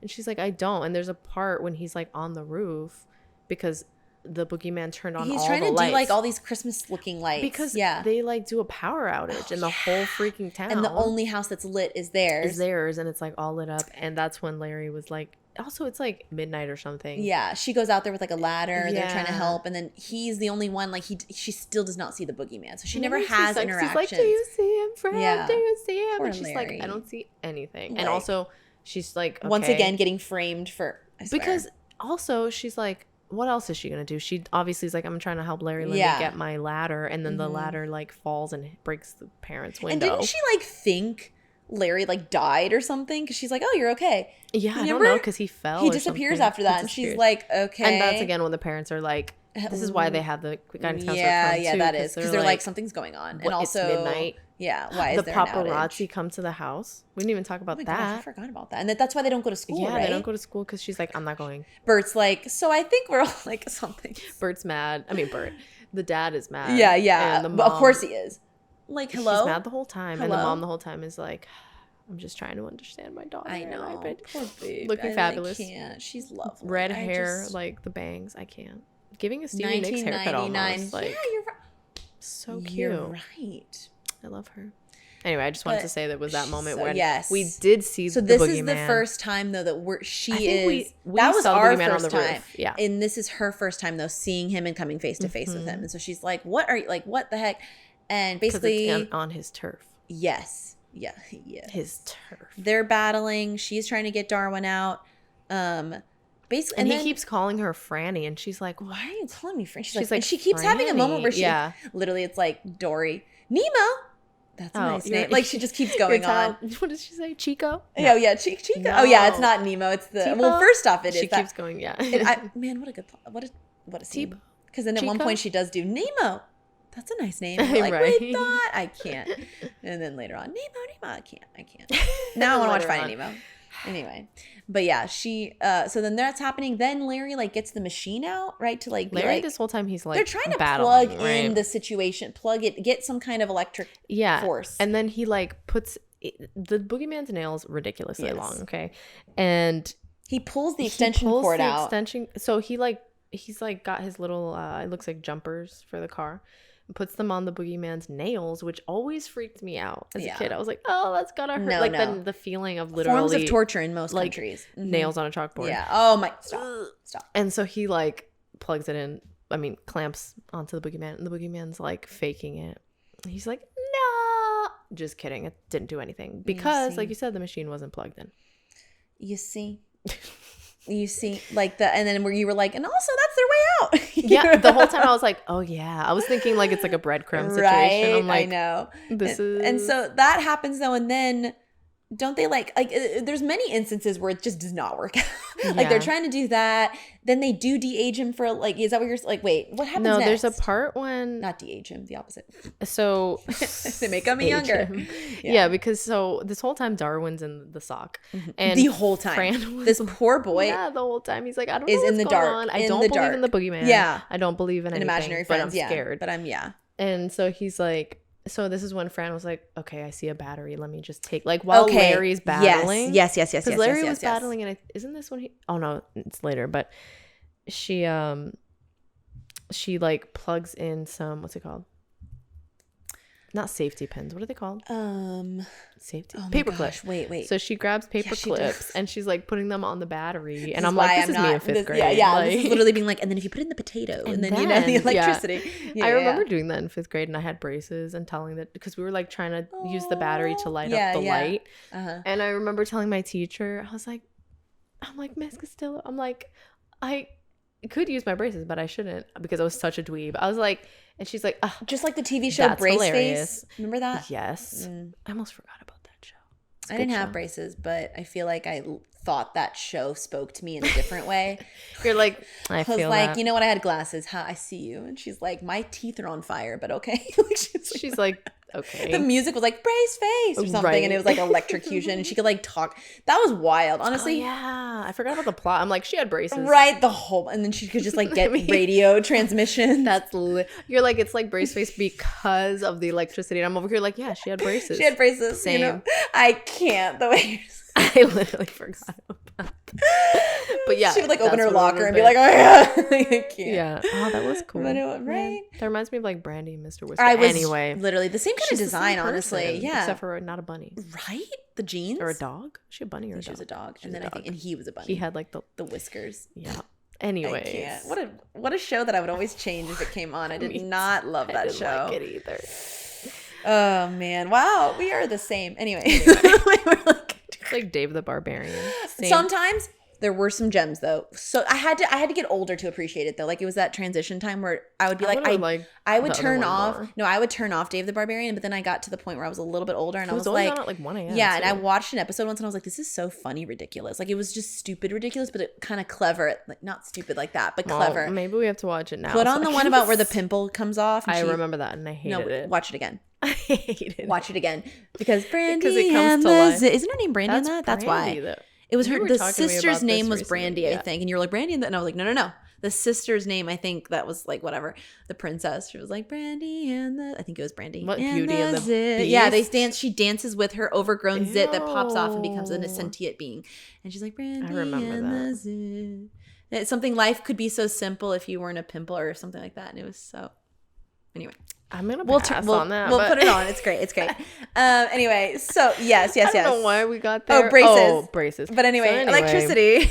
She gets it to work with the battery, and she starts like the the boogeyman starts to like age rapidly, and then he's like, Franny, I can't remember, but he starts turning into an older woman, and because I was like, wait, this is an older woman. Yeah, it's an older woman, like, and reminded me of a character from like Labyrinth, honestly. Yeah, because I was like, this is not, you know how I was like, wait, is this a man that just like looks kind of like an older woman? But I'm like, no, they would have not chosen. Yeah, that's an older woman. But it was so sad. And she goes like, Franny.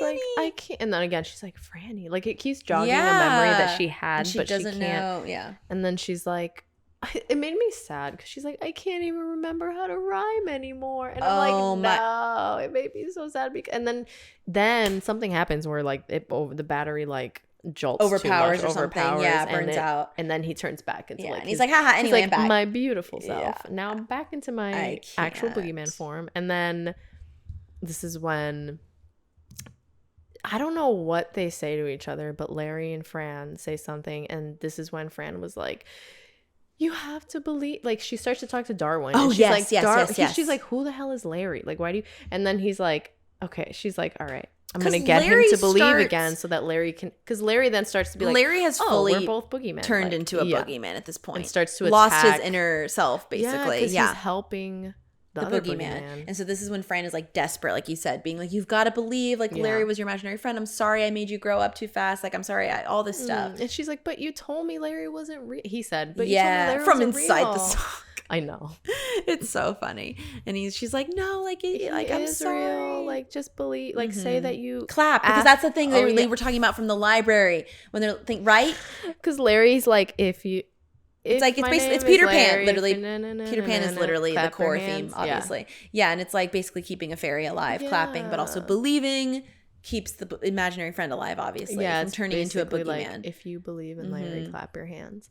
And so, but the song, you see, and then that's when she's like, oh, okay, I guess he's like, all right, fine. And then he's like, Larry, help me, like, and then Larry snaps out of it, and it's just like a explode, which I love when they do that in movies where they're like shell like immediately explodes. like completely changed, not just like one at a time. It's like explosion. And I was in here all along.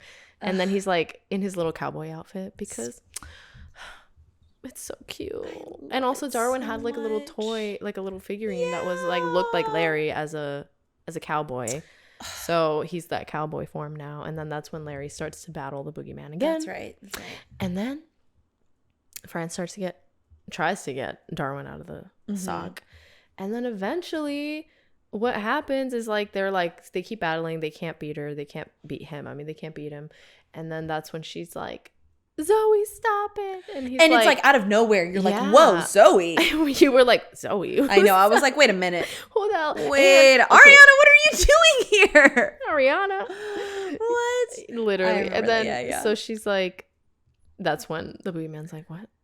And then also Zoe. Larry's like, who is Zoe? Everyone's like, who is Zoe? Mid, like, about to plunge like a sword into him. And he's like, Zoe. Yeah, his nails were like. So funny. I just love the part when he's like, the pen is mightier than the sword. But it's no match against a fingernail because his the boogeyman's nails are like so ridiculously long. Ridiculous. But yeah. So then you're like, Zoe. She faces off against her. And by faces off, I mean looks at her. And she's like, I'm sorry. Like, I stopped believing in you. And like, and everyone's like, okay. Like having a moment with this boogeyman. Yeah. And the boogeyman's like looking at her. And then she's like, I thought I had to let you go because of everything. And like, I'm sorry. And she says stuff about like, I couldn't give. Doesn't she bring something up about like I wanted to be like, I thought Fran said something right then about like the bone marrow stuff, or maybe not. She says it earlier. Oh my god, yeah, before this happened, when she like confronted Larry, or Larry confronted her, and he's starting to get those tendencies. Yeah, it's really emotional. It was such a great scene. He's literally like, you couldn't give, or what was it? It was sad. It was harsh, but it was like such a good scene. Yeah. And also like thinking about it now, and I'm like 7 at the time, and I was like, I know, I'm like, I probably haven't went over my head. I'm like, what are they talking about? I remember understanding it, but like as much as I could, because I'm like, what? I don't know, but I was like, literally like 5. Yeah, like, I was like, I'm literally like, hello. Obviously no one sat down and was like, this is what this is. I feel like we were just kind of taking it in, and then probably with each rewatch, it was like, okay, I understand that. But basically, when they have that conversation, he's like, I bet you were, it was so harsh. Okay. But he was already turning into the boogeyman. And he's like, I bet you were relieved when you knew that you couldn't donate, that you weren't a match so that you didn't have to donate. And he's like, because you were scared, it's scared. Yeah. And she's like, why are you being like this? And then this is also when he's like, he says something. And he's like, whatever. It's the only logical explanation. Oh, it was like he like throws it back. We were like, that was cold. Like this is like harsh. Honestly, I get chills just thinking about it. I know it was because the way that whole scene delivery though, it was so like great. Like, the framing of it, the everything, like just backing her into a corner, kind of like professional, which sounds ridiculous. I mean, thinking because it's a Disney Channel movie, and I'm just like, oh my god, because they just never touch this kind of stuff. Like that, the topic, that harsh, yeah, like and that, the deep. Acting, yeah, she was like, just so wounded, and just like her, and then her owning up to it though, to the boogeyman, being like, I was scared, and I just felt like I had to do something to make sure I could. Oh no, she said. What she said was, she's like, he's right. I was relieved when I knew that I wasn't. God. And that made me feel so bad. Again, watch When a Monster Calls, because oh yeah, that movie very much relates to seen, I know, but you know how it relates to that thing of just like admitting like the truth means that there's so many truths within you'd rather die, like that. It's like, oh, that was all I had to do, admit the truth. It's like you would have rather died than admit the truth, which it's like which just proves though the whole point of that is that it's like, and in this too, it's like there's multiple truths within us. It's like the real truth is that obviously you want to help, but it's like once you own up to the part of you that's afraid, you can confront the other stuff. And it's just like. So she has that moment now with Zoe. And she's like letting all that out. She's like, I felt like I had to grow up. I felt like this was how I could be there for him. And I felt so guilty. And like, oh man, I want to watch this. The whole movie. So I'm putting it back on. We'll play it. Honestly. Yeah. But, yeah, and that's when she sort of like the same thing happens like with Larry, but she like you just see like light like coming out of the boogeyman, and then all of a sudden they're like in she's like she's beautiful. We realized we didn't mention that earlier. Every time something creepy would happen with the boogeyman in Fran's room, we see the same doll. There's a turn doll that to like look at her over, and it's like a porcelain doll, and it's only that doll. There's other dolls there, and it's only her, and we're like and she's dressed in like a what era is it reminds me of an American Girl, like Samantha's period in the American Girl doll. She's got like big curls, like a little like a headband, the curls, the like plaid kind of neck. It's not plaid, but it looks like a nice pants, like pantaloons. She does have that on. Like it looks like she's like in like the Revolutionary era. Yeah, right. Oh yeah, so cute though, like silk peach color tones. Like she's so cute, and she had an English accent. So precious. And so all of a sudden she's there, and she's like, "Hello," and Larry's like, "Who?" Yeah, who is this? I'm over here like, wait a minute, and she's like, "A boogeyman." She's like, "Boogie person." Yeah, the whole time she's like, "The boogeyman's a girl." I can't. I can't. And it's so cute. It's so cute because and she's like, "I'm so sorry, I forgot you." And they like have a moment, like she's literally hugging like her childhood. Yeah, she's like, "I know." Is this a good time for me to bring up Pokey? My imaginary friend. Let's start. Stevie knows this story. Everyone that I can tell knows this story. When I was almost 3, if not 3, okay, I do not have memory of him. Like, I know I talked about the Nadine stuff and how I like drew all these characters and things and like my own creations and stuff. By then, like, I do not remember actively playing with my imaginary friend. Mm-hmm. But my parents tell me that I had an imaginary friend named Pokey. Pokey. Okay, Pokey. And I don't know, whatever. They never saw me like actually. I feel like I remember watching like an episode of Charmed when like their son Wyatt would like be talking to like a spirit thing, like a character, like it's a thing.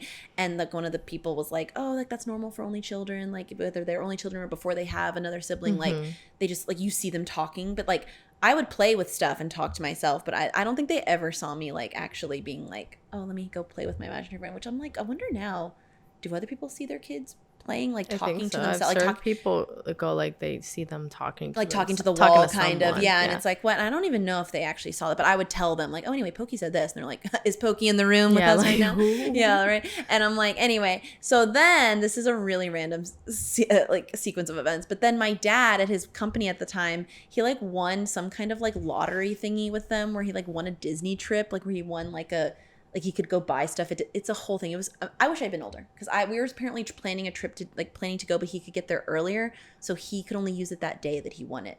this is so, you're like, why is this relevant? But anyway, he got there first and he got to pick out all the stuff, which is really cool. But how cute would it have been if I had been able to be in there to pick out all the things that I liked? Anyway, he did a good job. But I'm just like, how dare? Anyway, why only one day, Disney? Like, get out of here. Anyway, that is weird. So when we were going to go there, though, I knew we were going to go. And my mom, which I learned a bit more because I talked to her, where she was like, I had apparently starting to develop a rash from my pacifier. Damn, what? Like, I would just constantly, like, I was starting to get like that mouth rash that like babies will get or something. Not a rash, but That's like so weird. I was irritating my skin because and then my teeth were getting kind of not messed up, but like because you were only 3. You didn't even... But I was apparently like doing something where they're like, okay, like the only cure to this is to take away the pacifier, right? And I would not let it up. And so my mom casually was like, you know that they like don't let 3-year-olds and up like have pacifiers at Disney, which when your parent says something, it's literally law. And I literally was like I can't, it's so funny to think that I literally was like, oh my gosh, like they're gonna know I'm 3, they're gonna know I can't have this. they're gonna know. I apparently was like, really? And she was like, yeah, like isn't that like, you know? And I'm like, what would she have done if I had just been like, but and it's like, okay, we're not going, they'll let you have an exception, whatever. But so then apparently I went away to go play. I came back to my mom and I said, Pokey told me to get rid of the pacifier. And she was just like, oh my God, like she was literally like, called my dad, like, oh my gosh, it worked. It's happening. And so we literally like threw the pacifier away right then and there because I said Pokey told me to get rid of it. And we got rid of it and I never needed it again, which like clearly shows I didn't need it. But I didn't need it. But then I never saw or talked to Pokey again after that, which is the main point of this that I'm kind of really devastated by because... Sad. Which honestly, my mom and I were talking about this after I brought it up with her again. And I'm like, the way that like I feel like I probably was feeling like I didn't want it anymore, but I didn't know how to like openly say that. I got very embarrassed a lot as a kid too. Like I didn't like saying if I thought a character or something was cute. I didn't me like neither. yeah. And I would rather 3 was very young. I would rather die than tell someone I had a crush. die. I did not want to talk about that. And like 3 is very young for that too, but I just wouldn't want to talk about, I wouldn't want to say if I didn't know a word that like, not because I knew big words or anything, but like I would literally find ways to ask my parents something like convoluted. Like I'd be like, well, what's this mean? Well, what's this mean? Well, what's that mean when you put it together? Why didn't you just ask us what that compound word is? And I'm like, I was just so embarrassed that I feel like I would have been embarrassed to have been like, I need to give up this pacifier going to do this myself. Because I don't even need it. But Pokey was your emotional support. It was literally him being like, I'll go away to make sure that you can I'll take the blame. Like you don't have to own up to it. I'll take the blame and you can get rid of this without having it so any sad. of it be. And I don't know if like me not talking to him anymore. That's so emotional. I know. I just feel imaginary friend stuff always makes me emotional. It's like that movie Drop Dead Fred, which I haven't seen in a long, long time, but I remember being like, oh my God. And it was like that. But they were like in love. Don't get me started. Remember I told you my friend, she was like in college, she was like, oh, I had a friend. I don't know what the character, I think it was like Trevor. She's like, I had an imaginary friend named Trevor when I was a kid. She's like, yeah. And she was just like, now I kind of want to name, this is not the same, but like she was like, I want to name it my future kid Trevor. And I'm like, what if that was your future kid coming back? It's literally back to the future. In London, when I was studying abroad, one of my classes was a creative writing class, and I wrote a story, which is not the same, but you're talking about being in love. And I wrote a story about like, this is not even the same either. But I kind of got the idea of it because I was like, well, what if it was like your future husband that comes back and it's like there, which is like a different dynamic. But instead, I love stuff like instead I made it like a time traveling thing where the husband goes back and like me. It's this whole thing, and I'm like, I'll let you read it. But the love one is like Drop Dead Friend. See, so then that, except it's an imaginary friend, right? Imaginary friend. I love that. Me too. Okay, I'm gonna watch Drop Dead Fred because Let's watch it. I haven't seen it as an adult, and it might be weird now. But also, I remember them saying at the time that they were gonna like remake it at the time, like when I was like a teenager, and they were gonna have Russell Brand be Fred. And I remember being like, this would be great because he did. I think it was him because you remember how they remade that movie Arthur. This is a whole other. Yeah. And so I loved the original, and then I saw the one with him in it, and I remember liking it at the time. And so you were like, oh, this could do, yeah. But anyway, they should remake Drop Dead Fred. It had Phoebe Cates in it, which is why I know Phoebe Cates, and also because my mom's always talking about Phoebe Cates. And then the Kevin Kline thing, my mom still blows my mind. Kevin Kline was married to her, or is married to her, and then like what? On the roller coaster. What? Liz Taylor gave birth to Judy. What? Or opposite? I can't. Judy Garland gave birth to Liz Taylor. What? I can't. Anyway, that was my mom's ex-boyfriend. That's how he said. Instead of being like, oh, that's That's Judy Garland's daughter. Oh wait, you meant Liz. Judy Garland's You meant daughter. Liza Minnelli. What did I say? Liz Taylor. Liza it didn't Minnelli. click with me. Well, Liza after Minnelli too. is an Arthur. Yeah. Oh my gosh. So I meant Liza Minnelli, not Liz Taylor. Which their names I always get them. They do have but then they've got the like dark hair. They do. Eyelashes. Same kind of feel, same kind of vibe. But he's like, oh, Judy Garland gave birth to her, and I was like, and you're like, I'm sorry, what? Like that? You can't just glitch the Matrix like this. What a weird way to say that, right? That is a weird way. I would have felt uncomfortable hearing that. I would have been like, I don't like that at all. Thank you. Anyway. But needless to say, it's just like all that to say. Anyway, I'm gonna show you the short story I wrote about the whole thing because now I'm like, it didn't have an imaginary friend thing, but like that whole concept. We'll have a day because I have my scripts where I wrote like short film scripts that were similar, and they were all about people who were in love who couldn't be together. Tell me why. Okay, that's my the relationship at the time. Hold on, that's why. Stevie, that same creative writing class, all the ones I submitted, or everything abroad that I submitted was about people who couldn't be together. Why are we literally every time? Hold on. Okay, we're gonna put together a zine. We're gonna put together and we're gonna make a short film, a collection, but also like a literal thing put together of ourselves. Is that how you say it? A zine. I think I said zine, and I don't know if I've ever said it out loud for a magazine. Because it's magazine. I literally in my head was like, say it like how you'd say magazine, Zine. And I said zine because I was like, yeah, that's how you say it, magazine. That's not how you say it. A zine. That's what I meant. We put together a zine. You read it, guys. Stay tuned. Listen. Anyways. Star-crossed lovers. Anyway, yeah. But that whole thing, I don't know. That's like, it's again, Bing Bong, obviously. Which Mandy was like, he was your Bing Bong. We don't talk about Bing Bong. I literally cannot. But it's always like, I don't know, imaginary friends, put it in any type of fiction, and we're gonna ball. I'm gonna tell you about my imaginary. Now we're doing a tangent situation. No. This is necessary. Tell me. Tell me. Now, my friend Kiki and I, Kiki, hello, if you're watching. I messaged her when we watched this because I was telling you guys, you told this heartfelt story. Oh my gosh. Mandy and I were like, sobbing. And I was like, well, let me tell you about our experience. So I didn't have one like growing up. My grandpa, one time, I remember him being like, I remember you used to talk to imaginary friend. And I was like, when? When did I know it's like, do you forget? Like, is that the point? Like imaginary friends can't be remembered because I'm like, you know what I mean? Like not. I would talk to myself a lot. Maybe that's what he thought. But I would play like with myself and talk. Maybe that's what. I don't know. Or like do this thing. I wouldn't even talk. I'd do like the talking without your mouth opening. You're like, like I would just talk like without my mouth opening. But yeah. So he would say that, and I was like, or he told me that once, and I was like, what?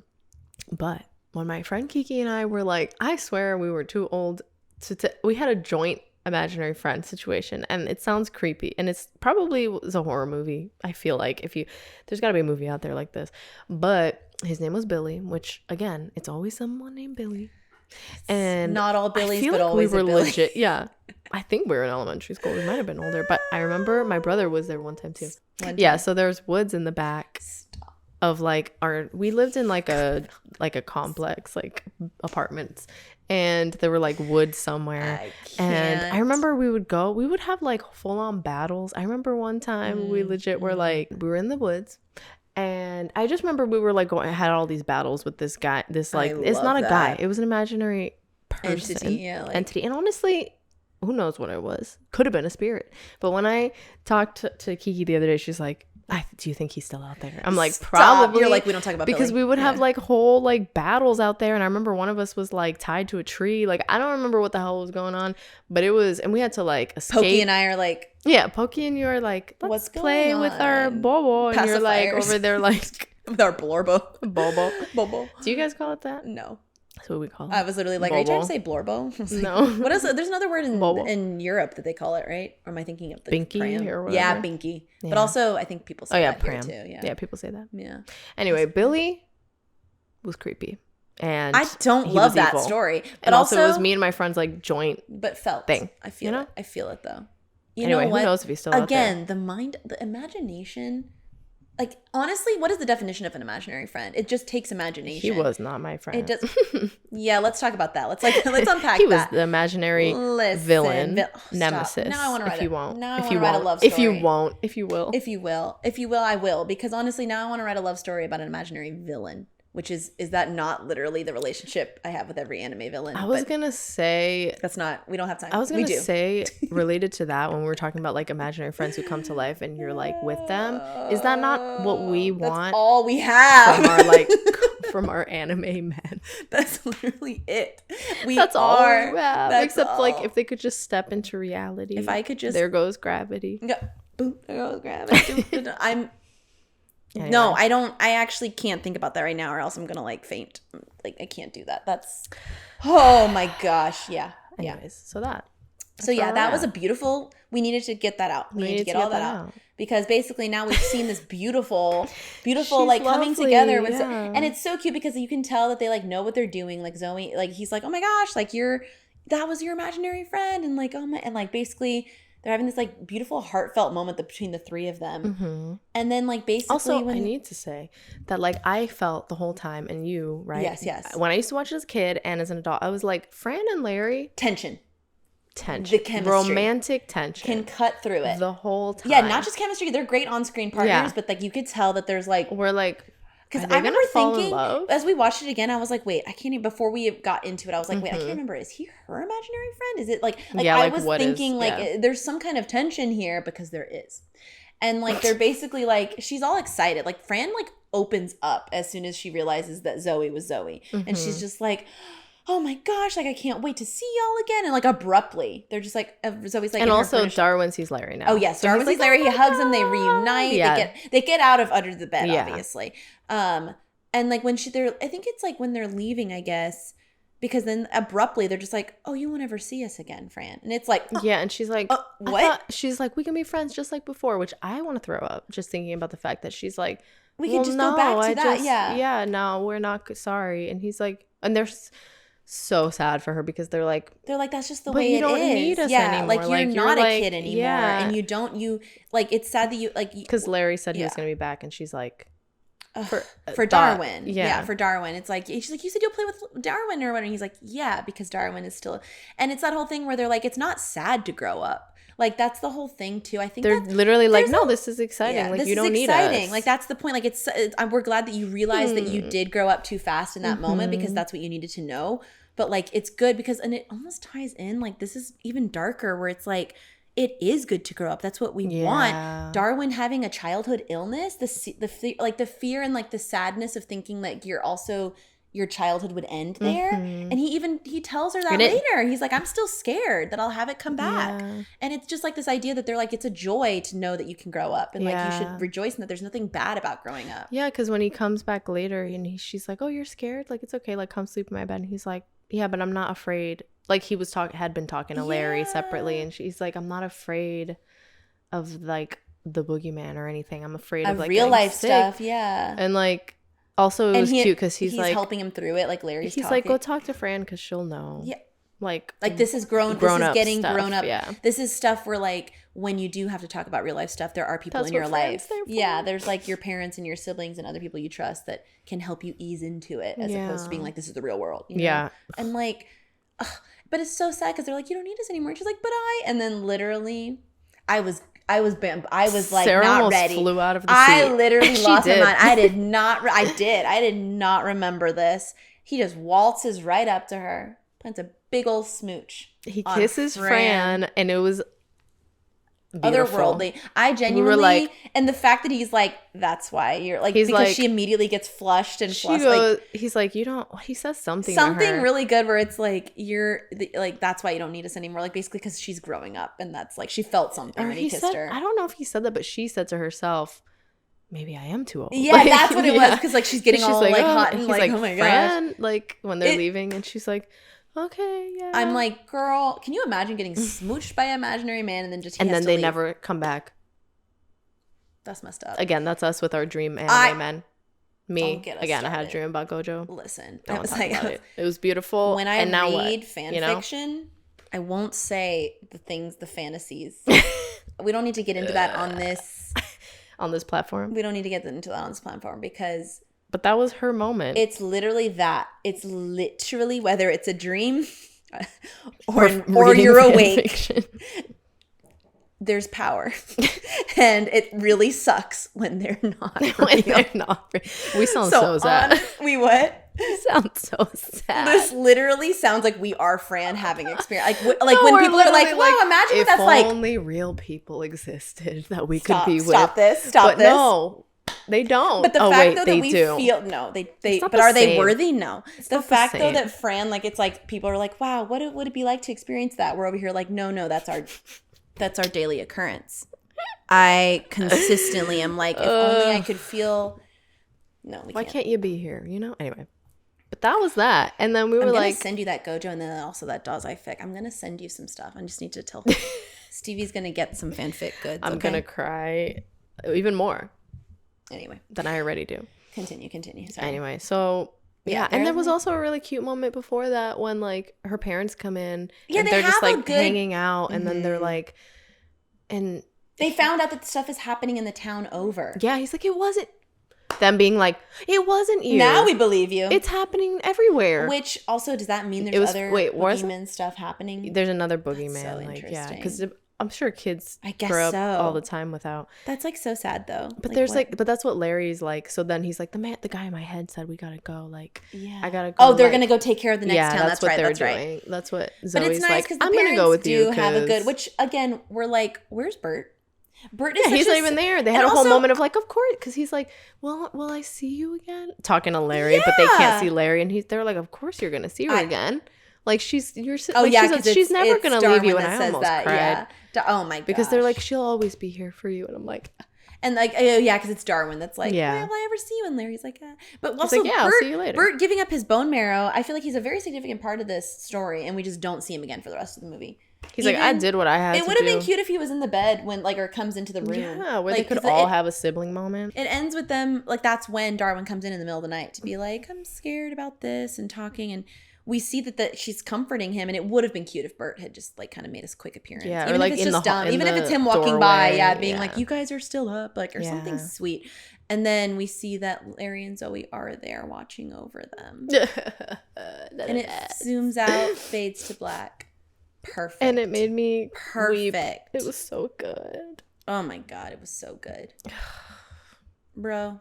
Like, if you didn't like this movie, we can't be friends. I don't think. Because there's so many things in this movie that are just like, just pull. Again, we talk about whimsy. It's got whimsy. It pulls at your heartstrings. I love this place. It's whimsy. It's whimsical and fun. I can't. But yeah, it's so good. Yeah. And again, like we said, they had a reunion. Oh my like gosh. 2 years ago. I'm going to put it here. Yeah. We're going to we'll listen. Listen. Prepare to be sick of us on it's so good. Oh my gosh. Look. Our whole social media is going to be a whole just clips of this. Honestly, we're just going to put the movie up on TikTok. People will be like, hello. It's you know you want to watch it on there. Okay. Yeah. First off. Listen. Anyway. It's great. I love this movie. Mm-hmm. Now, dare we even rate it? Because I already know where it's going. It's already in the Hall of Fame. It's in the Hall of Fame. We're not even going to put anything We don't up, even right? need to. We don't even need to dive in. It's in the Hall of Fame. It's literally the defining moment of our podcast. We've been leading up to this because this is the titular episode, because it is what we're all about. It's literally is it not what encapsulates us? Yeah, literally, it's like us talking about mental health, like childhood, growing up, imagination, spookiness. It's everything. The real horrors of the world. They give you everything. They give you comedy. They give you heartfelt things. They give you horror. I love this. I can't. And again, it's a real shame that they just stopped. They give you romance. Guess what though? Guess what? It's on Disney Plus, guys. So go watch it. I was not ready for that. If this wasn't enough for you. Go watch it. If it was just the right enough for you, but you want more. I've just had just the right amount of you. Yeah, just the right amount of you. I can't. Go watch it. It's so good. Bless. Anyway, it's in the Hall of Fame. And I guess, do we have to do a spooky scale for it though too? I know we talked a lot about the spookiness of it. I know. I feel like we keep the last few we've done. Like, I know we haven't even rated them for that. We're like, it's hard too, because how do we view this, through the child's eyes or through ours? Yeah. Because if it's through ours, there's no. It's not scary to us. Yeah, and I guess this is. But I could see through the adult. I mean, through the child's eyes, seeing why I was scared, why they would be scared. It's hard. I guess if we'll say we won't put our actual scale, but if you have a child that you want to watch it with, obviously be wary that there are images that aren't actually something scary. If they're ones that are more creeped out. It's one thing where something's creepy and then it actually is a bad thing, like this thing is killing things. Like that would make me even more like hurt. Like I'd be like, oh, I felt really bad about that. I didn't like it. But if it was something kind of creepy and then it ends up being what it was, which is just a boogeyman that's an imaginary friend, I think a kid is going to be okay with that because I ended up, that's why I was like, oh, okay, everything's fine. Just you have to finish the whole thing. Don't let them just watch the first part. It depends on if you were more of a kid like Sarah, who was like, okay, this is freaking me out. Or like if you have a kid that's like more into it. I like this stuff and I'm not gonna be scared. Just obviously keep an eye I truly think whether the content is actually upsetting really has a big difference. And it's just not, because it's not gonna end. You're like, are you serious? Like the whole family has been massacred. Like no, because you can think back to that being like, oh, but it was okay in the end. Yes, like, it's like that wasn't actually a scary thing. The bad guy wasn't even an actual bad guy. So you see, it's good. I guess the bad guy all along was the friends we made along the way, literally. The bad guy was the imaginary friends we made along the way. It's perfect. Okay, guys, thanks for being here. We're gonna do another DCOM for our next one, which is Mom's got a date with a vampire. Mom's got a date with a vampire. My date with the president's daughter. That's not it, but I always think of that song. Mom's got a date with the vampires. I can't. My date with her. Her date with him. With Mr. Sheffield. Mr. Sheffield. Anyway, that's our teaser for our next episode. Beautiful. But guys, thanks for being here. If you could, we love you. Dust bunnies. Under the bed. Dust bunnies under the bed with the dirty gym socks. Except, no, they're clean socks. Yeah, it's clean under there. It's fine. It's a little dusty. But yeah, if you could give us a 5-star rating, share with a friend, give us a review. If you're not watching on YouTube, do so. It's from Under the Bed podcast. And yeah. Give us, if you have any suggestions for, I'm like looking this way and I'm like, if you have any suggestions for what you want us to cover, you can send us an email at fromunderthebedpodcast@gmail.com.